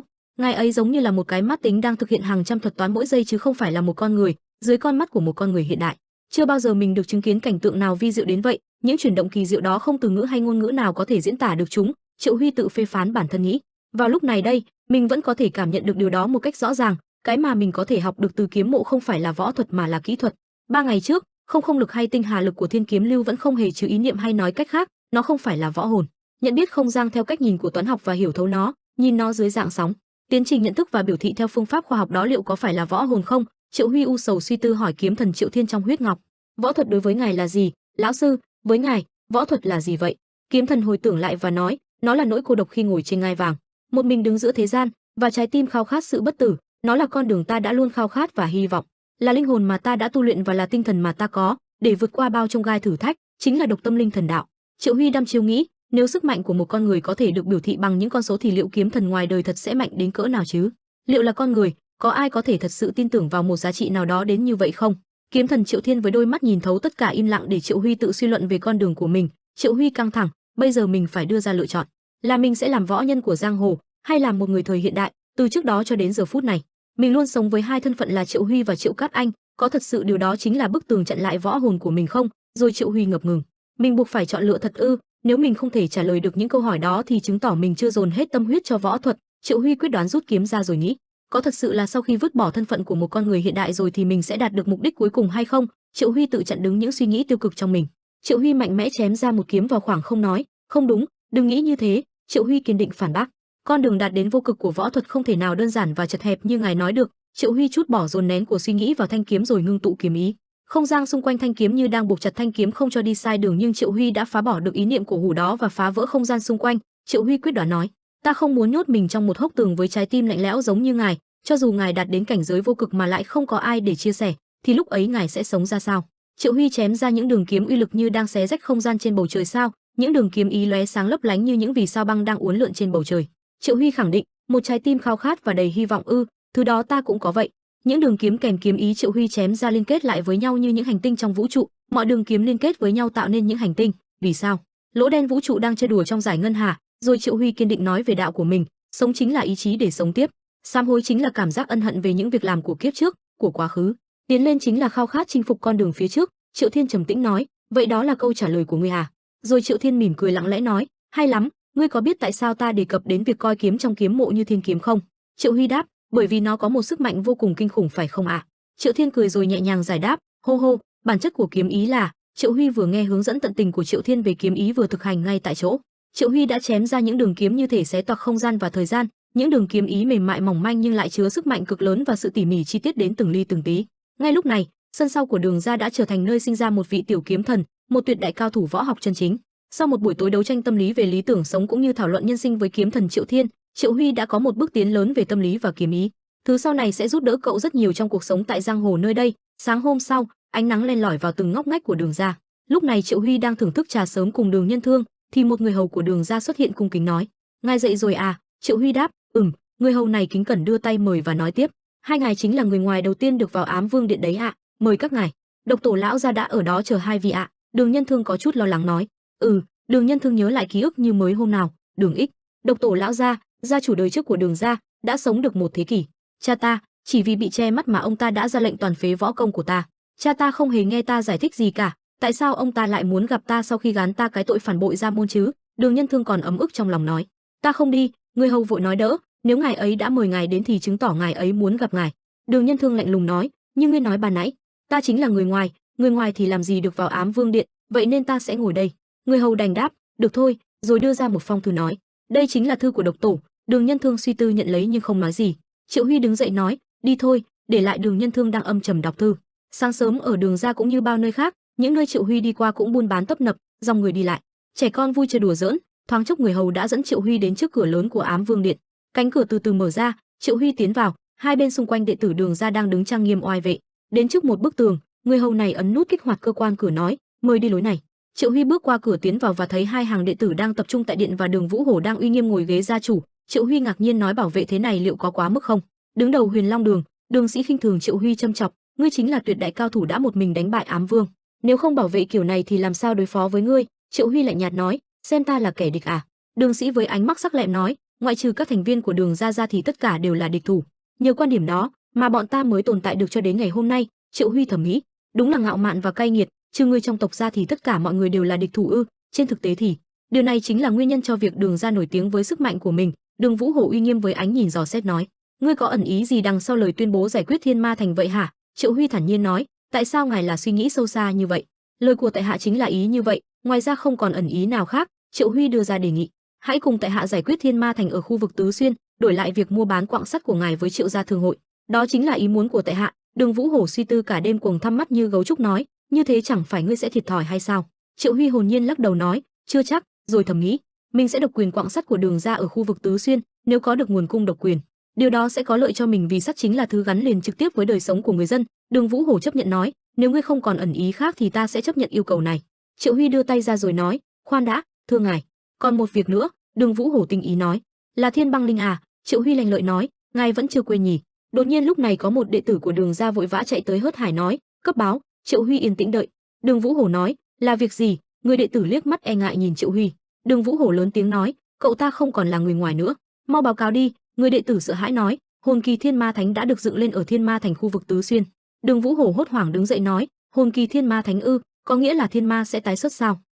Triệu Huy thầm nghĩ, thiên ma, cái tên này vì được nhắc quá thường xuyên trên khắp thế gian, nó dường như trở nên bị miệt thị, vừa là quân chủ cai trị vạn ma, vừa là diệt đế của nỗi khiếp sợ sẽ hủy diệt thế gian. Triệu Huy suy tư, nếu đó là sự thật, vậy hậu duệ tam thần đều đã cùng xuất hiện trên giang hồ ở thời đại này sao? Đệ tử của Kiềm Thần, Triệu Huy, gia môn của Võ Thân, Tư Mã, hậu duệ của Ma Thần, Thiên Ma, mặc dù những đấng tuyệt đối thuộc các thời đại khác nhau, nhưng hậu duệ của họ đều sống trong cùng một thời đại, sự thật này không thể xem nhẹ. Kiếm Thần Triệu Thiên nói lớn từ huyết ngọc, không thể nào, gốc rễ của họ là Vạn Ma Tông đã bị phá hủy triệt để rồi cơ mà, hơn nữa bởi vì khác thời đại nên ta cũng chưa từng thấy trực tiếp ma thần. Tuy nhiên người đã một mình phá hủy Ám Hắc Ma giáo, nơi được cho là hậu duệ của bọn họ không ai khác mà chính là ta đã đích thân lấy thủ cấp của Bát Đại chủ giáo, phân xẻ tim của Ám Hắc Ma giáo chủ thành từng mảnh, và ta đã phá hủy toàn bộ không bỏ sót một viên đá nào của Vạn Ma Tông, nơi được cho là gốc rễ chân chính của chúng. Việc Vạn Ma Thành hiện giờ được xem là hậu duệ của Ám Hắc Ma giáo đã bị loại ra khỏi trong 38 bá thiên và phải định cư ở Tân Cương, tất cả là bởi vì di chứng của khi đó. Kiếm Thần Triệu Thiên kiên quyết nói lớn, chính mắt ta phải xác nhận mới được, đến Tân Cương thôi. Triệu Huy ngạc nhiên xen lẫn khó hiểu nghĩ, hả, người mạnh nhất trong tam thần không phải là Kiếm Thần sao? Sao người phải hoảng sợ như thế? Triệu Thiên khẳng định, ngu ngốc, đối với 10 vạn giáo đồ thì cái tên Thiên Ma chính là thần thánh, nếu vị thần mà bọn chúng cả đời dâng hiến linh hồn để kính mộ và sùng bái tái lâm thì sẽ cảm thấy thế nào hả? Triệu Huy e ngại nghĩ, trước hết thì mặc dù mình không theo tôn giáo nhưng cũng đã thấy nhiều trên các phương tiện truyền thông và internet về các hành vi của những cuồng tín đồ là như thế nào. Những người luôn tin giáo chủ của họ là Chúa Giêsu tái lâm, những người thực sự tin rằng ngày mai là tận thế và tự sát bằng chất độc cùng ngày cùng giờ. Nữ tín đồ dâng hiến trinh tiết cho giáo chủ và những người tự cho mình làm vật tế và tuẫn giáo. Mình biết rõ lòng tin cuồng tín hướng về tôn giáo sẽ dẫn đến kết quả tàn nhẫn đến thế nào. Rồi Triệu Huy chợt nhận ra trong suy nghĩ, đợi chút, chỉ với làn sóng hàng trăm cuồng tín đồ nổi dậy ở xã hội hiện đại đã đủ khiếp sợ rồi mà đây là hơn 10 vạn kẻ điên ư? Hơn nữa đa số các tín đồ ma giáo đều tu luyện ma công, và những cuồng tín đồ có thể vứt bỏ mạng sống của chính mình. Triệu Huy thở dài, ha ha, rồi bình tĩnh phân tích, việc thiên ma tái lâm không đơn giản với ý nghĩa là sự xuất hiện của một siêu cao thủ. Tuy nhiên, mình vẫn chưa hiểu lắm lý do mà Kiếm Thần lão tiền bối lại kích động đến thế. Võ lâm chính phái của bây giờ đang trải qua thời kỳ đỉnh cao chưa từng có, và quân số của võ lâm binh cũng cỡ 80 vạn. Kiếm Thần Triệu Thiên thở dài nói, ngươi vẫn chưa hiểu bản tính của đám người Trung Nguyên giỏi khoác lác hay sao hả? Con số 80 vạn đó là bao gồm tất cả, Từ Cửu phái nhất bang và Ngũ đại thế gia cho đến vô số môn phái vừa và nhỏ và các võ quán cùng tất cả thuộc gia và bảng hệ của họ, thậm chí cả khách quý và người hành hương, tính cái bang thôi đã là hàng trăm nghìn người rồi. Bộ tất cả họ đều là người võ lâm à? Triệu Huy nghệt mặt thốt, hề, rồi nghĩ, vậy có nghĩa con số 80 vạn là bao gồm tất cả, bao gồm các loại người luôn ư? Kiếm thần Triệu Thiên lại dạy bài học võ lòng tiếp. Trong số những kẻ thuộc minh, võ nhân thuần chưa đến 200.000, trái lại, các ma giáo đồ thì khác, bọn họ chỉ bao gồm những ai đã bôi dầu lên trán và trở thành tín đồ nhờ nhận Vĩnh Hỏa Linh. Triệu Huy thắc mắc, Vĩnh Hỏa Linh là gì? Kiếm thần đáp, là ngọn lửa của ma thần không thể dập tắt, hạt giống của ma công. Triệu Huy bất giác lo lắng, hạt giống của ma công, vậy thì 10 vạn cùng tín giáo đồ đó đều là tín đồ ma giáo đã tu luyện ma công. Đường Vũ Hổ lấy lại bình tĩnh rút ra từ trong người ra ngũ độc lệnh ấn nói lớn, tổng quản, mau phái Bồ Câu đưa thưa đến Minh để báo chuyện này ngay lập tức. Ám Long đường chủ và Huyền Long đường chủ ra lệnh triệu tập tất cả độc thủ đang làm nhiệm vụ, còn nữa, cho phép mở cửa hoàn toàn Độc Long Các. Tất cả người của Đường gia trong điện đều lập tức quỳ một chân cúi đầu đồng thanh đáp, Ám Long đường, xin tiếp nhận ngũ độc lệnh. Huyền Long đường, xin tiếp nhận ngũ độc lệnh. Độc Long Các sẽ mở cửa hoàn toàn dưới danh nghĩa ngũ độc lệnh. Đường Vũ Hổ quyết đoán ra lệnh, Huyền Long đường một khi triệu tập tất cả độc thủ rồi thì trang bị ám xà súng dõng và sẵn sàng xuất chinh bất cứ lúc nào. Đệ tử Đường gia lập tức đáp, tuân lệnh. Đường Vũ Hổ lo lắng nghĩ, hà cớ gì lại là thiên ma lại xuất hiện ngay trong lúc mình tiêu hao tiên chân khí chứ? Rồi lạnh lùng nói với Triệu Huy, có thể giúp bọn ta không? Triệu Huy khẳng khái đáp, trước tiên cứ giao việc do thám cho ta sẽ đến xem thiên ma thành chi bộ Tứ Xuyên ngay bây giờ. Đường Vũ Hổ nghe xong liền cúi đầu hành lễ nói, Đường gia bất vong ân oán, bọn ta sẽ không bao giờ quên. Đệ tử Đường gia xung quanh lập tức hô vang, Đường gia bất vong ân oán, Đường gia bất vong ân oán. Vào một thời gian sau đó, Triệu Huy đang thong thả cưỡi ngựa đi do thám thầm nghĩ, đã 3 ngày từ lúc rời Tứ Xuyên chi bộ của ma giáo từng bị bỏ trống và đến thiên ma thành, sự phấn khích với những thứ chưa biết, nỗi sợ thầm lặng và sự mong đợi kỳ lạ. Càng đến gần Tân Cương thì có gì đó đang sôi sục bên trong mình. Đột nhiên kiếm thần Triệu Thiên nói vọng ra từ huyết ngọc, ma thần giáng lâm tế đã mở ra không sai vào đâu được. Triệu Huy nghĩ, ma thần giáng lâm tế, mình từng thấy trong sách Võ Lâm Tông Yếu, là một lễ hội truyền thống của ma giáo, nơi mà các tín đồ ma giáo chúc phúc, kính bái và tỏ lòng trung thành đến sự hiện thân của vị thần tái lâm. Một hiện trường cúng tế con người tàn nhẫn và ghê rợn, các tín đồ ma giáo được chọn là vật tế la hét cùng với nước mắt đầy hoan hỉ. Ý nghĩa của việc chảy máu trên tế đàn của ma thần nghĩa là sẽ trở thành tôi tớ vĩnh hằng của thiên ma tái lâm. Thời gian diễn ra là 15 ngày, trong suốt thời gian đó, số các tín đồ dâng hiến làm vật tế vượt qua hàng trăm người. Triệu Huy thắc mắc, vậy thì lý do không có tín đồ ma giáo ở chi bộ Tứ Xuyên là? Kiếm thần Triệu Thiên đáp, phải, nếu việc thiên ma tái lâm là xác thực thì nhất định ma thần giáng lâm tế sẽ được mở ra. Triệu Huy khó chịu chửi, bọn điên, thế nghĩa là bọn chúng điên cuồng kéo về Tân Cương để được chọn làm vật tế ư? Vứt bỏ cả chi bộ đang giáp mặt với kẻ thù, đúng là cuồng tín rồi còn gì. Kiếm thần nhắc nhở, chỉ cần xác minh xem ma thần giáng lâm tế đã được mở ra chưa rồi hãy rời đi ngay. Bọn tôi tớ thì không biết nhưng đừng đối đầu với bọn thủ lĩnh. Triệu Huy thất vọng nói, ể, lý do là gì? Ta cũng muốn thử giao chiến với ma nhân. Kiếm thần Triệu Thiên uy phong nói, ta đã diệt ám hắc ma giáo và phá hủy vạn ma tông đấy. Đại địch truyền kiếp của chúng không phải bổn tọa thì còn là ai nữa? Triệu Huy nhớ lại cảm thán, rồi đưa tay lên cằm suy tính, nếu bất cẩn can thiệp thì có thể bị lộ danh tính. Những kẻ cùng tín kia có khi lục tung toàn bộ giang hồ lên để tìm mình và Triều Ca Đại Thương hội mất.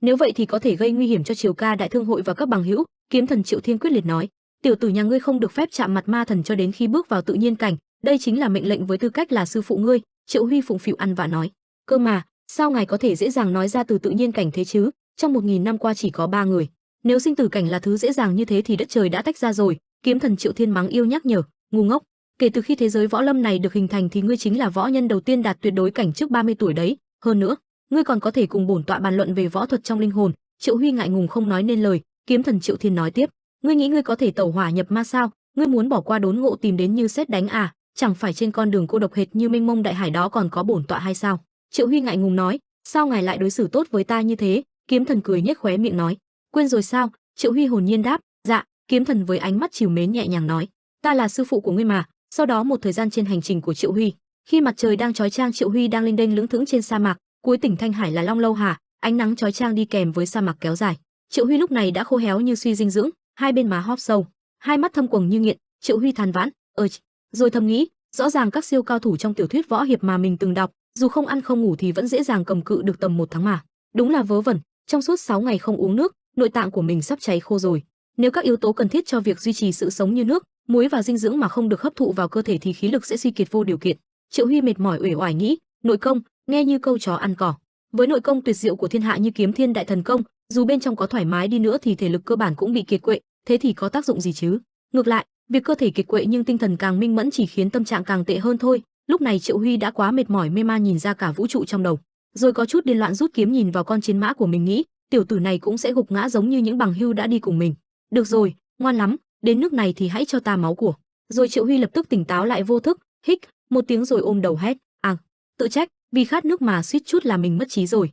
Thượng đế ơi, con thế mà lại định giết chết Hắc Mã đã chở con đi trên sa mạc xa xôi này. Rồi Triệu Huy lại mê man ngủ gật chảy cả nước dãi. Rồi Triệu Huy cố định thần lại và nghĩ, đây chính là khát cuồng trứng mà kiếm thần tiền bối đã dặn dò phải cẩn thận đó sao?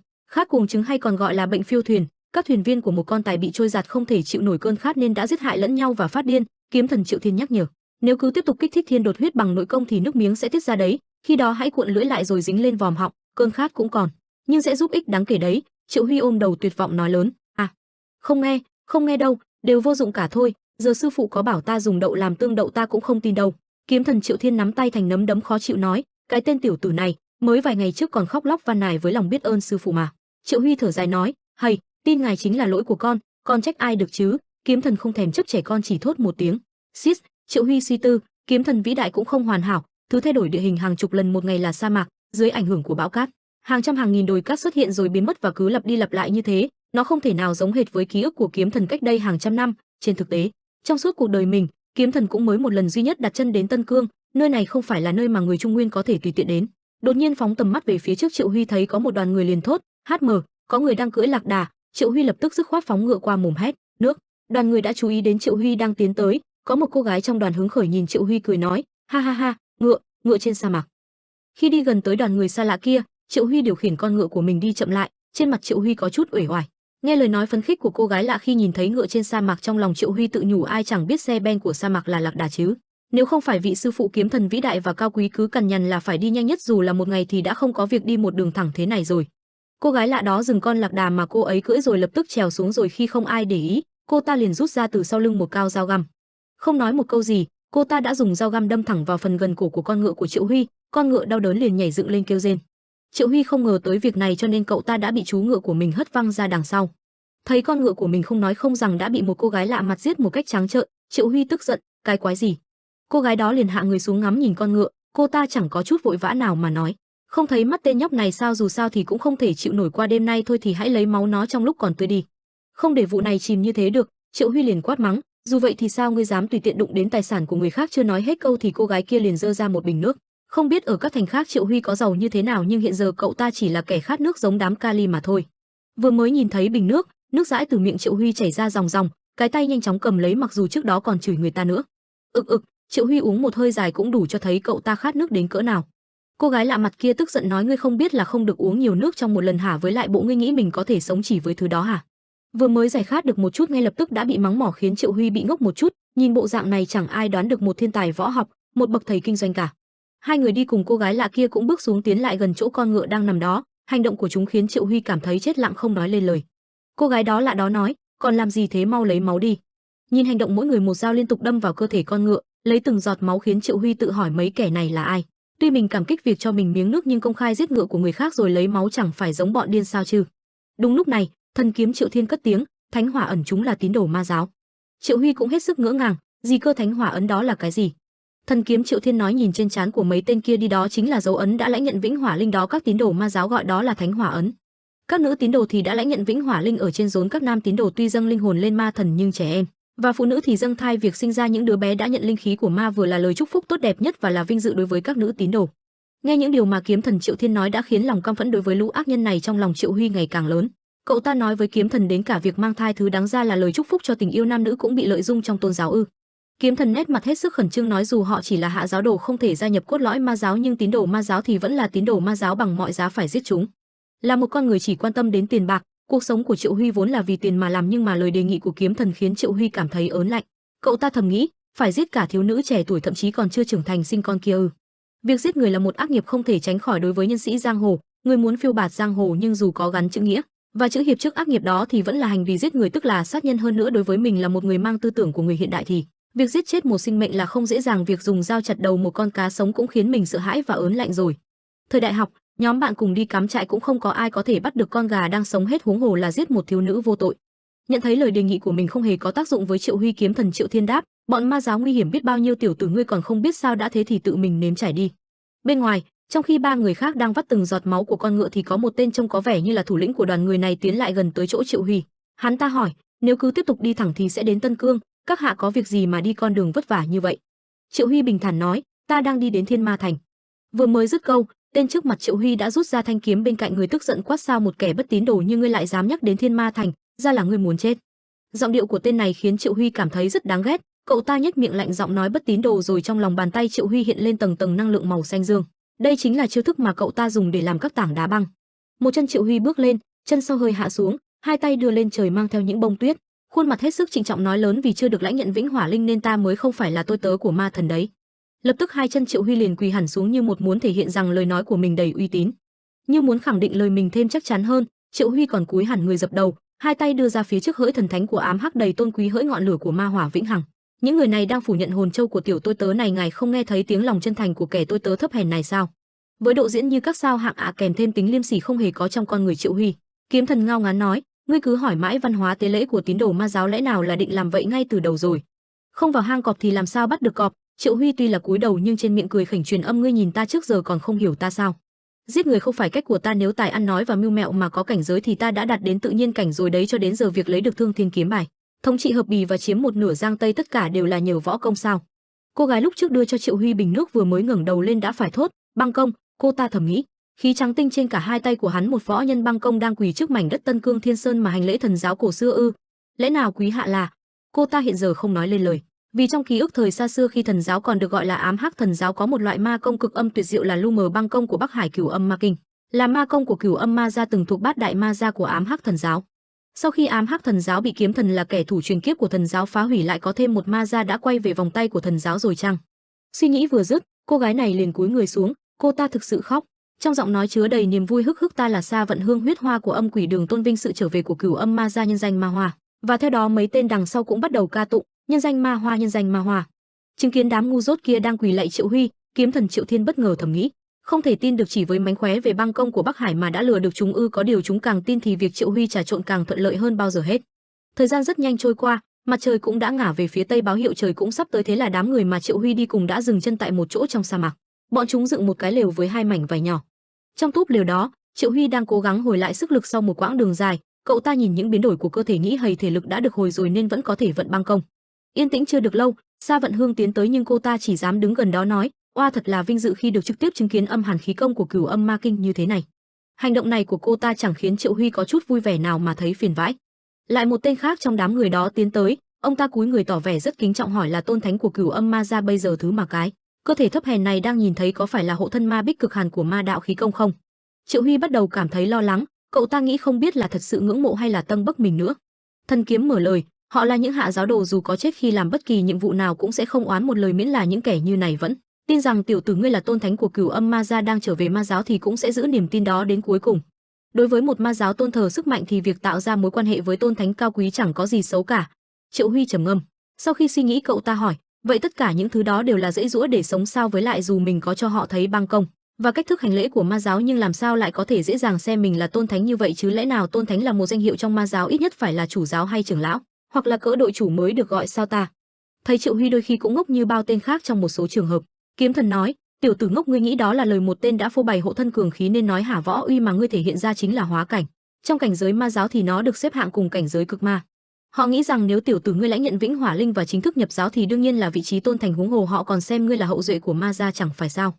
Triệu Thiên giải thích cho Triệu Huy xong đúng vừa hay, Sa Vận Hương mang ra một đĩa thịt vẫn còn đỏ tươi, nét mặt hết sức vui vẻ, mời tôn thánh dùng.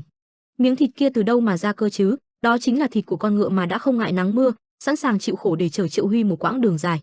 Nghĩ lại đến ánh mắt đáng yêu của nó, lập tức Triệu Huy sợ hãi thốt lên: tránh tránh xa ta ra. Thái độ này của Triệu Huy khiến Sa Vận Hương có điều trong lòng không nói ra. Tuy mình đã từng nghe về truyền thuyết Cửu Âm Ma gia thời ám hắc thần giáo trước đây, nhưng họ nói các cao thủ của Cửu Âm Ma gia đều vô cảm và tàn ác như nhau. Cực hàn của ma đạo khí công đã khiến cho mấy tên trung nguyên dơ bẩn đóng băng chỉ bằng một chưởng lực nhẹ nhàng cơ mà vị tôn thánh dự bị ca này rất khác biệt khác với giáo đồ của thần giáo. Lời nói cũng dịu dàng, cả bộ dạng sợ hãi khi nó là thịt của con ngựa mà huynh ấy đã cưỡi cũng rất đáng yêu, giống hệt mình trước lúc nhập giáo. Hết thảy bộ dáng đơn thuần của huynh ấy khi khắc Vĩnh Hỏa Linh vào linh hồn và đón nhận thánh hỏa của thiên ma đều sẽ biến mất như tuyết tan.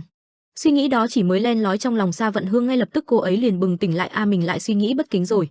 Sa Vận Hương bỗng quỳ hai chân xuống mặt cát, hai tay để xuống cùng sát với mặt đất, đầu cũng cúi xuống nói lớn: hỡi thánh hóa, xin hãy tha cho kẻ tôi tớ thấp hèn này. Trong lúc Sa Vận Hương đang run rẩy tạ lỗi với suy nghĩ của chính mình, ba tên của đoàn đó liền đi tới gần cô ấy.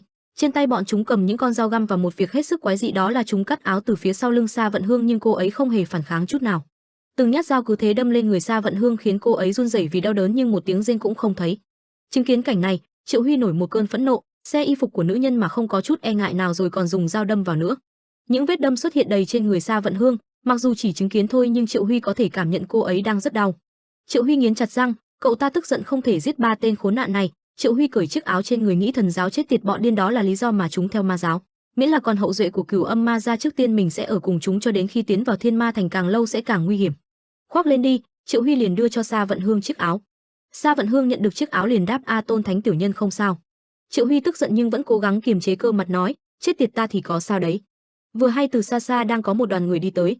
Theo lời của Sa Vận Hương thì cũng là các giáo khác cũng tới Thiên Ma thành. Triệu Huy đội chiếc nón lên, cậu ta quay sang nói với ba tên còn lại: sau này ta sẽ lo cho các ngươi, bù lại phải giữ bí mật việc ta là hậu duệ của Cửu Âm Ma gia với các giáo đồ. Nhận được lệnh, mấy tên đó không dám không nghe, chỉ có thể cúi đầu hành lễ. Bọn tiểu nhân đã hiểu thưa Tôn Thánh, xin tuân theo lời Tôn Thánh. Đêm xuống, mấy giáo khác cùng với nhóm Triệu Huy tụ tập lại một chỗ. Triệu Huy ngồi trong túp lều của mình vẫn đang ngồi thiền định. Tuy có thể lừa các hạ giáo đồ nhưng làm sao để qua mắt mấy tên thủ lĩnh đây, mình cần một loại võ công có thể vừa bọn chúng.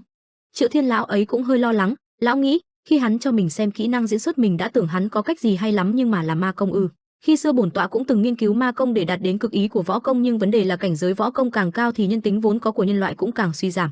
Sau khi đắm chìm vào ma công, ta đã bị cuốn vào dục vọng mãnh liệt và có những trải nghiệm tồi tệ. Tiểu tử đó đã lấp đầu miền trống, tuy là người mới nhưng đã là tuyệt đối cảnh điều khiển ý niệm. Hắn sẽ không dễ bị bao trùm bởi ngọn lửa thảm khốc đâu nhỉ, cơ mà vấn đề là ma công mà mình biết chỉ có một thôi. Lập tức kiếm thần Triệu Thiên hỏi: Triệu Huy, ngươi đã học ma thần công hả? Triệu Huy bỗng sững sờ, ma thần công đợi đã, hình như đã bỏ chữ thiên ở đằng trước. Lẽ nào đó là môn nội công tâm pháp trong truyền thuyết mà các ma giáo đồ gọi là ma thần công, vì đó là công phu của ma thần, còn người Trung Nguyên thì gọi là thiên ma thần công hay là tử hà ma ma công đấy ư? Với những lý lẽ đó của Triệu Huy, kiếm thần nói: phải. Vừa ngồi thiền định, Triệu Huy vừa trò chuyện qua lại với kiếm thần Triệu Thiên đôi chút. Thảo nào ở Hoa Sơn ngài lại giáo huấn về ma thần công tứ cảnh nhị hoa chân thể và ma hoa, ngài nói đó là một loại võ công ngài đã từng luyện qua rồi ư? Kiếm thần Triệu Thiên nói: nó đã trở thành một phần của kiếm thiên đại thần công của bổn tọa. Lời của kiếm thần khiến Triệu Huy sững sờ hết cả người, cậu ta hỏi: rốt cuộc là làm thế nào? Bên trong huyết ngọc, kiếm thần Triệu Thiên đang mất hết hình tượng của kiếm thần trong truyền thuyết, thay vào đó là khuôn mặt đắc ý cao ngạo nói: người đã diệt ám hắc ma giáo, tự tay phá hủy Vạn Ma tông chính là bổn tọa đấy. Triệu Huy tuy không thấy được bộ mặt lão lúc này nhưng trong lời nói cũng cảm nhận được đầy sự tự mãn. Cậu ta hỏi: à vâng, cơ mà ngài đã lấy được thứ đó giữa lúc ấy sao? Vui chưa quá bao lâu đã bị lời của Triệu Huy làm kiếm thần Triệu Thiên ngại đến nỗi đỏ ửng cả mũi. Lão khoanh tay ngoảnh đầu nói: cái đó là lòng hiếu kỳ đơn thuần của một võ nhân, hơn nữa nơi để ma thần công chỉ có bổn tọa người đã vượt qua võ hồn đạt đến võ cực mới có thể phát hiện. Tử hà thần công của Hoa Sơn đã loại bỏ hoàn toàn khí tức của ma công, cũng được tạo thành một dáng vẻ độc đáo thật khủng khiếp khi chỉ tưởng tượng ma thần công là thật. Triệu Huy đang cảm giác những suy nghĩ và những thứ cậu ta chứng kiến về ma thần công nghe hơi giống lừa đảo. Kiếm thần Triệu Thiên liền thở dài nói: tiểu tử ngốc, thứ ngươi cần chẳng phải là ma khí đơn thuần có thể che giấu kiếm thiên đại thần công sao hả? Không để lộ cảnh giới hơn hóa kình là được rồi.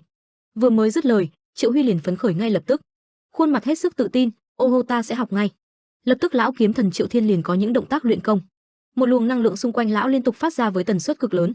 Vừa động tay chân miệng lão vừa có những câu thần chú nhập hoa chuyển luân minh thiên hồi hồi nghịch hồn vong an bất pháp vô tận đắc ngã u công. Trong không gian mù mịt của sa mạc, ở một nơi cách túp lều của đám ma thần giáo khoảng cách không xa nhưng nhìn mắt thường chỉ nhìn thấy một bóng dáng đen đang đứng đó. Khi nhận thánh hỏa lĩnh hội được nguyên tắc của vạn vật dưới bầu trời đêm, linh hồn chúng ta không ngừng luân hoàn, sau khi xé nát linh hồn luân hoàn và dâng nó lên là an thức đã bị quên lãng, phá vỡ tất cả phép tắc và chỉ còn lại một mình ma của võ công vô tận, cuối cùng có được bản ngã của ma chân chính, nó giống như hư không trong hố không đáy của Cửu Ư. Đi theo những câu lệnh của kiếm thần, Triệu Huy đang tập trung tu luyện. Hai mắt cậu ta nhắm chặt lại, cảm nhận bên trong thức hải đang có một tia năng lượng một màu tím đang hình thành. Kiếm thần lão tiền bối rõ ràng gọi nó là ma hoa, cơ mà trong ánh sáng màu tím gió mình chẳng cảm nhận được gì là tà khí hay năng lượng phá hủy gì hết, có đúng là ma công không vậy? Đây là ma công sao, không phải là thánh thần công đấy chứ? Đột nhiên kiếm thần không đứng vững nổi, trong lòng lão cảm thấy vừa sợ hãi vừa khó tin. Rốt cuộc tên tiểu tử này là gì thế, sao mà hắn lại có thể nhảy vọt tất cả giai đoạn và đạt được yên hồn thiên kỳ ngay lập tức vậy chứ? Ma thần công có 7 tầng, nhất cảnh là tử hồn hỏa linh, nhị cảnh là vô thường chuyển luân, tam cảnh là thiên yểu ma chu, tứ cảnh nhị hoa chân thể, chân ma hợp đạo là ngũ cảnh, lục cảnh là yên hồn thiên kỳ, còn cảnh cuối cùng là ma thần chi cảnh. Sợ dĩ lão hoảng sợ vì Triệu Huy từ không cảnh liền một phát lên lục cảnh. Chỉ với việc ngay khi luyện công đã đốt cháy tử hồn hỏa linh thôi là đủ kinh ngạc rồi, thế mà chưa đủ, còn nhảy vọt bỏ qua tất cả giai đoạn trong một thời gian ngắn và đạt đến yên hồn thiên kỳ ư? Phép tắc của chuyển luân còn chưa lập và chưa thấy vực thẳm của Cửu U cũng chưa chia tách Tử Hoa làm hai trong thiên địa, làm thế nào mà tiểu tử này? Linh hồn của Tử Hoa bị chia tách sẽ hợp nhất sau thời gian dài lặp đi lặp lại tâm ma, vượt qua hỉ nộ ái lạc và cuối cùng an nhiên khỏi mọi dục vọng của nhân loại, phải khắc phục vĩnh kiếp của cuồng khí khủng khiếp, sau đó phải hàng chục năm liên tục yên hồn mới có thể nhìn thấy được đầu tiên chính là Tử Hoa hoàn thiện. Đó chính là ma hoa của ma thần đã đạt nhập thần, là thánh hỏa mà tất cả ma nhân ca tụng không thể chạm vào. Thánh hỏa là cảnh giới cao nhất mà nhân loại có thể đạt được, sánh ngang với đốn ngộ của Phật giáo, vô thường của đạo giáo. Dù là nhân loại thì cảnh giới của ma thần cũng có nghĩa là cảnh giới cao nhất của thân tiểu tử đó lại trở lại đúng một giai đoạn. Việc này sao có thể chứ, đến cả bổn tọa người từng được ca tụng là võ nhân xuất sắc nhất trong mọi lứa tuổi, việc lý giải ma thần công cũng mất hơn 40 năm. Tất cả những hiện tượng này không phải là ngẫu nhiên, trước tiên phải bắt đầu giải quyết vấn đề trước mắt trước. Kiếm thần Triệu Thiên lão hiện giờ không tin cũng phải tin sự thật đang bày ra trước mặt mình, tuy không muốn nhưng chẳng còn cách nào khác là tiếp tục hướng dẫn cho Triệu Huy. Kiếm thần Triệu Thiên lão nói: "Tiếp tục đi mau lên, nếu cứ bỏ mặc thì không còn đường để dừng tác dụng của di hồn đâu." Triệu Huy nghe lời không một chút kháng cự, cậu ta cứ thế mà điều khiển tâm thần, linh lực trong cơ thể càng lúc càng trở nên dồi dào và ổn định hơn. Nhắm mắt cảm nhận cơ thể, Triệu Huy cảm giác được cả cơ thể của mình bị một luồng hắc khí đốt cháy cả quần áo, cơ thể 6 múi lộ ra, đến ngay cả cái đó cũng xém bị cháy thui đi mất. Phải làm sao đây? Triệu Huy hỏi kiếm thần. Kiếm thần Triệu Thiên lão vội nói: "Hãy mãnh liệt niệm là muốn lại hợp nhất với ma hoa." Triệu Huy hét lớn: "Niệm!" Quá trình hợp nhất này chẳng hề dễ dàng chút nào. Trong quá trình, linh hồn của Triệu Huy từ từ bị bài trừ, nhưng bằng ý chí mạnh mẽ, quá trình dung hợp cũng trải qua thuận lợi. Cảm nhận sức mạnh trong cơ thể đang cao trào, Triệu Huy không thể kìm được sự phấn khích trong lòng. Có điều một việc quái lạ đã xảy ra khi Triệu Huy đang cảm nhận thiên địa, đó chính là huyết ngọc trên người Triệu Huy đột nhiên dị biến. Màu đỏ của viên ngọc bỗng từ từ chuyển sang màu xanh dương, và rồi một viên ngọc xanh dương từ từ lóe lên. Lúc này Triệu Huy mới nhận thấy sự biến đổi quái dị này. Trong đầu cậu ta đang có rất nhiều ý nghĩ rằng chuyện quái quỷ gì đang diễn ra thế này cơ chứ. Bên trong viên ngọc, kiếm thần Triệu Thiên cùng với 3 đại cự đầu khác đang nháo nhác nói lớn là nghiệp được tích tụ ở huyết ngục không thể nào thì ra, hậu duệ bất hiếu của Nghĩa Thiên Đầu đã là tiểu tử đó hô hô làm tốt lắm. Thế thì kẻ đã chấm dứt tất cả kiếp nạn chính là... Bọn họ chưa kịp nói xong, bỗng nhiên có một tia sét đánh ngay bên trong viên ngọc, chỉ thấy biểu cảm thất thần của lão kiếm thần Triệu Thiên. Bên ngoài, Triệu Huy cũng chẳng thoải mái chút nào, khuôn mặt đang cố gắng chống lại cơn đau, mồ hôi thấm đẫm, và Triệu Huy liền ôm đầu kêu lên tiếng rên lớn nhưng chẳng có ai nghe thấy cả. Khi linh hồn Triệu Huy tiến vào lam ngọc, bao quanh Triệu Huy là một không gian tăm tối không có điểm kết, cơ thể cậu ta cứ từ từ mà rơi. Miệng cậu ta cũng gọi lớn: "Các lão tiền bối, kiếm thần sư phụ, Minh Đức lão tiền bối, Vạn Thượng tổ lão tiền bối." Thế nhưng cho dù Triệu Huy có kêu gào lên thì chẳng có ai đáp lại cậu ta. Hai mắt Triệu Huy đỏ hoe, trạng thái dần rơi vào kiệt quệ. Triệu Huy sợ hãi nghĩ, mình không còn nghe thấy âm thanh của lão kiếm thần nữa ư?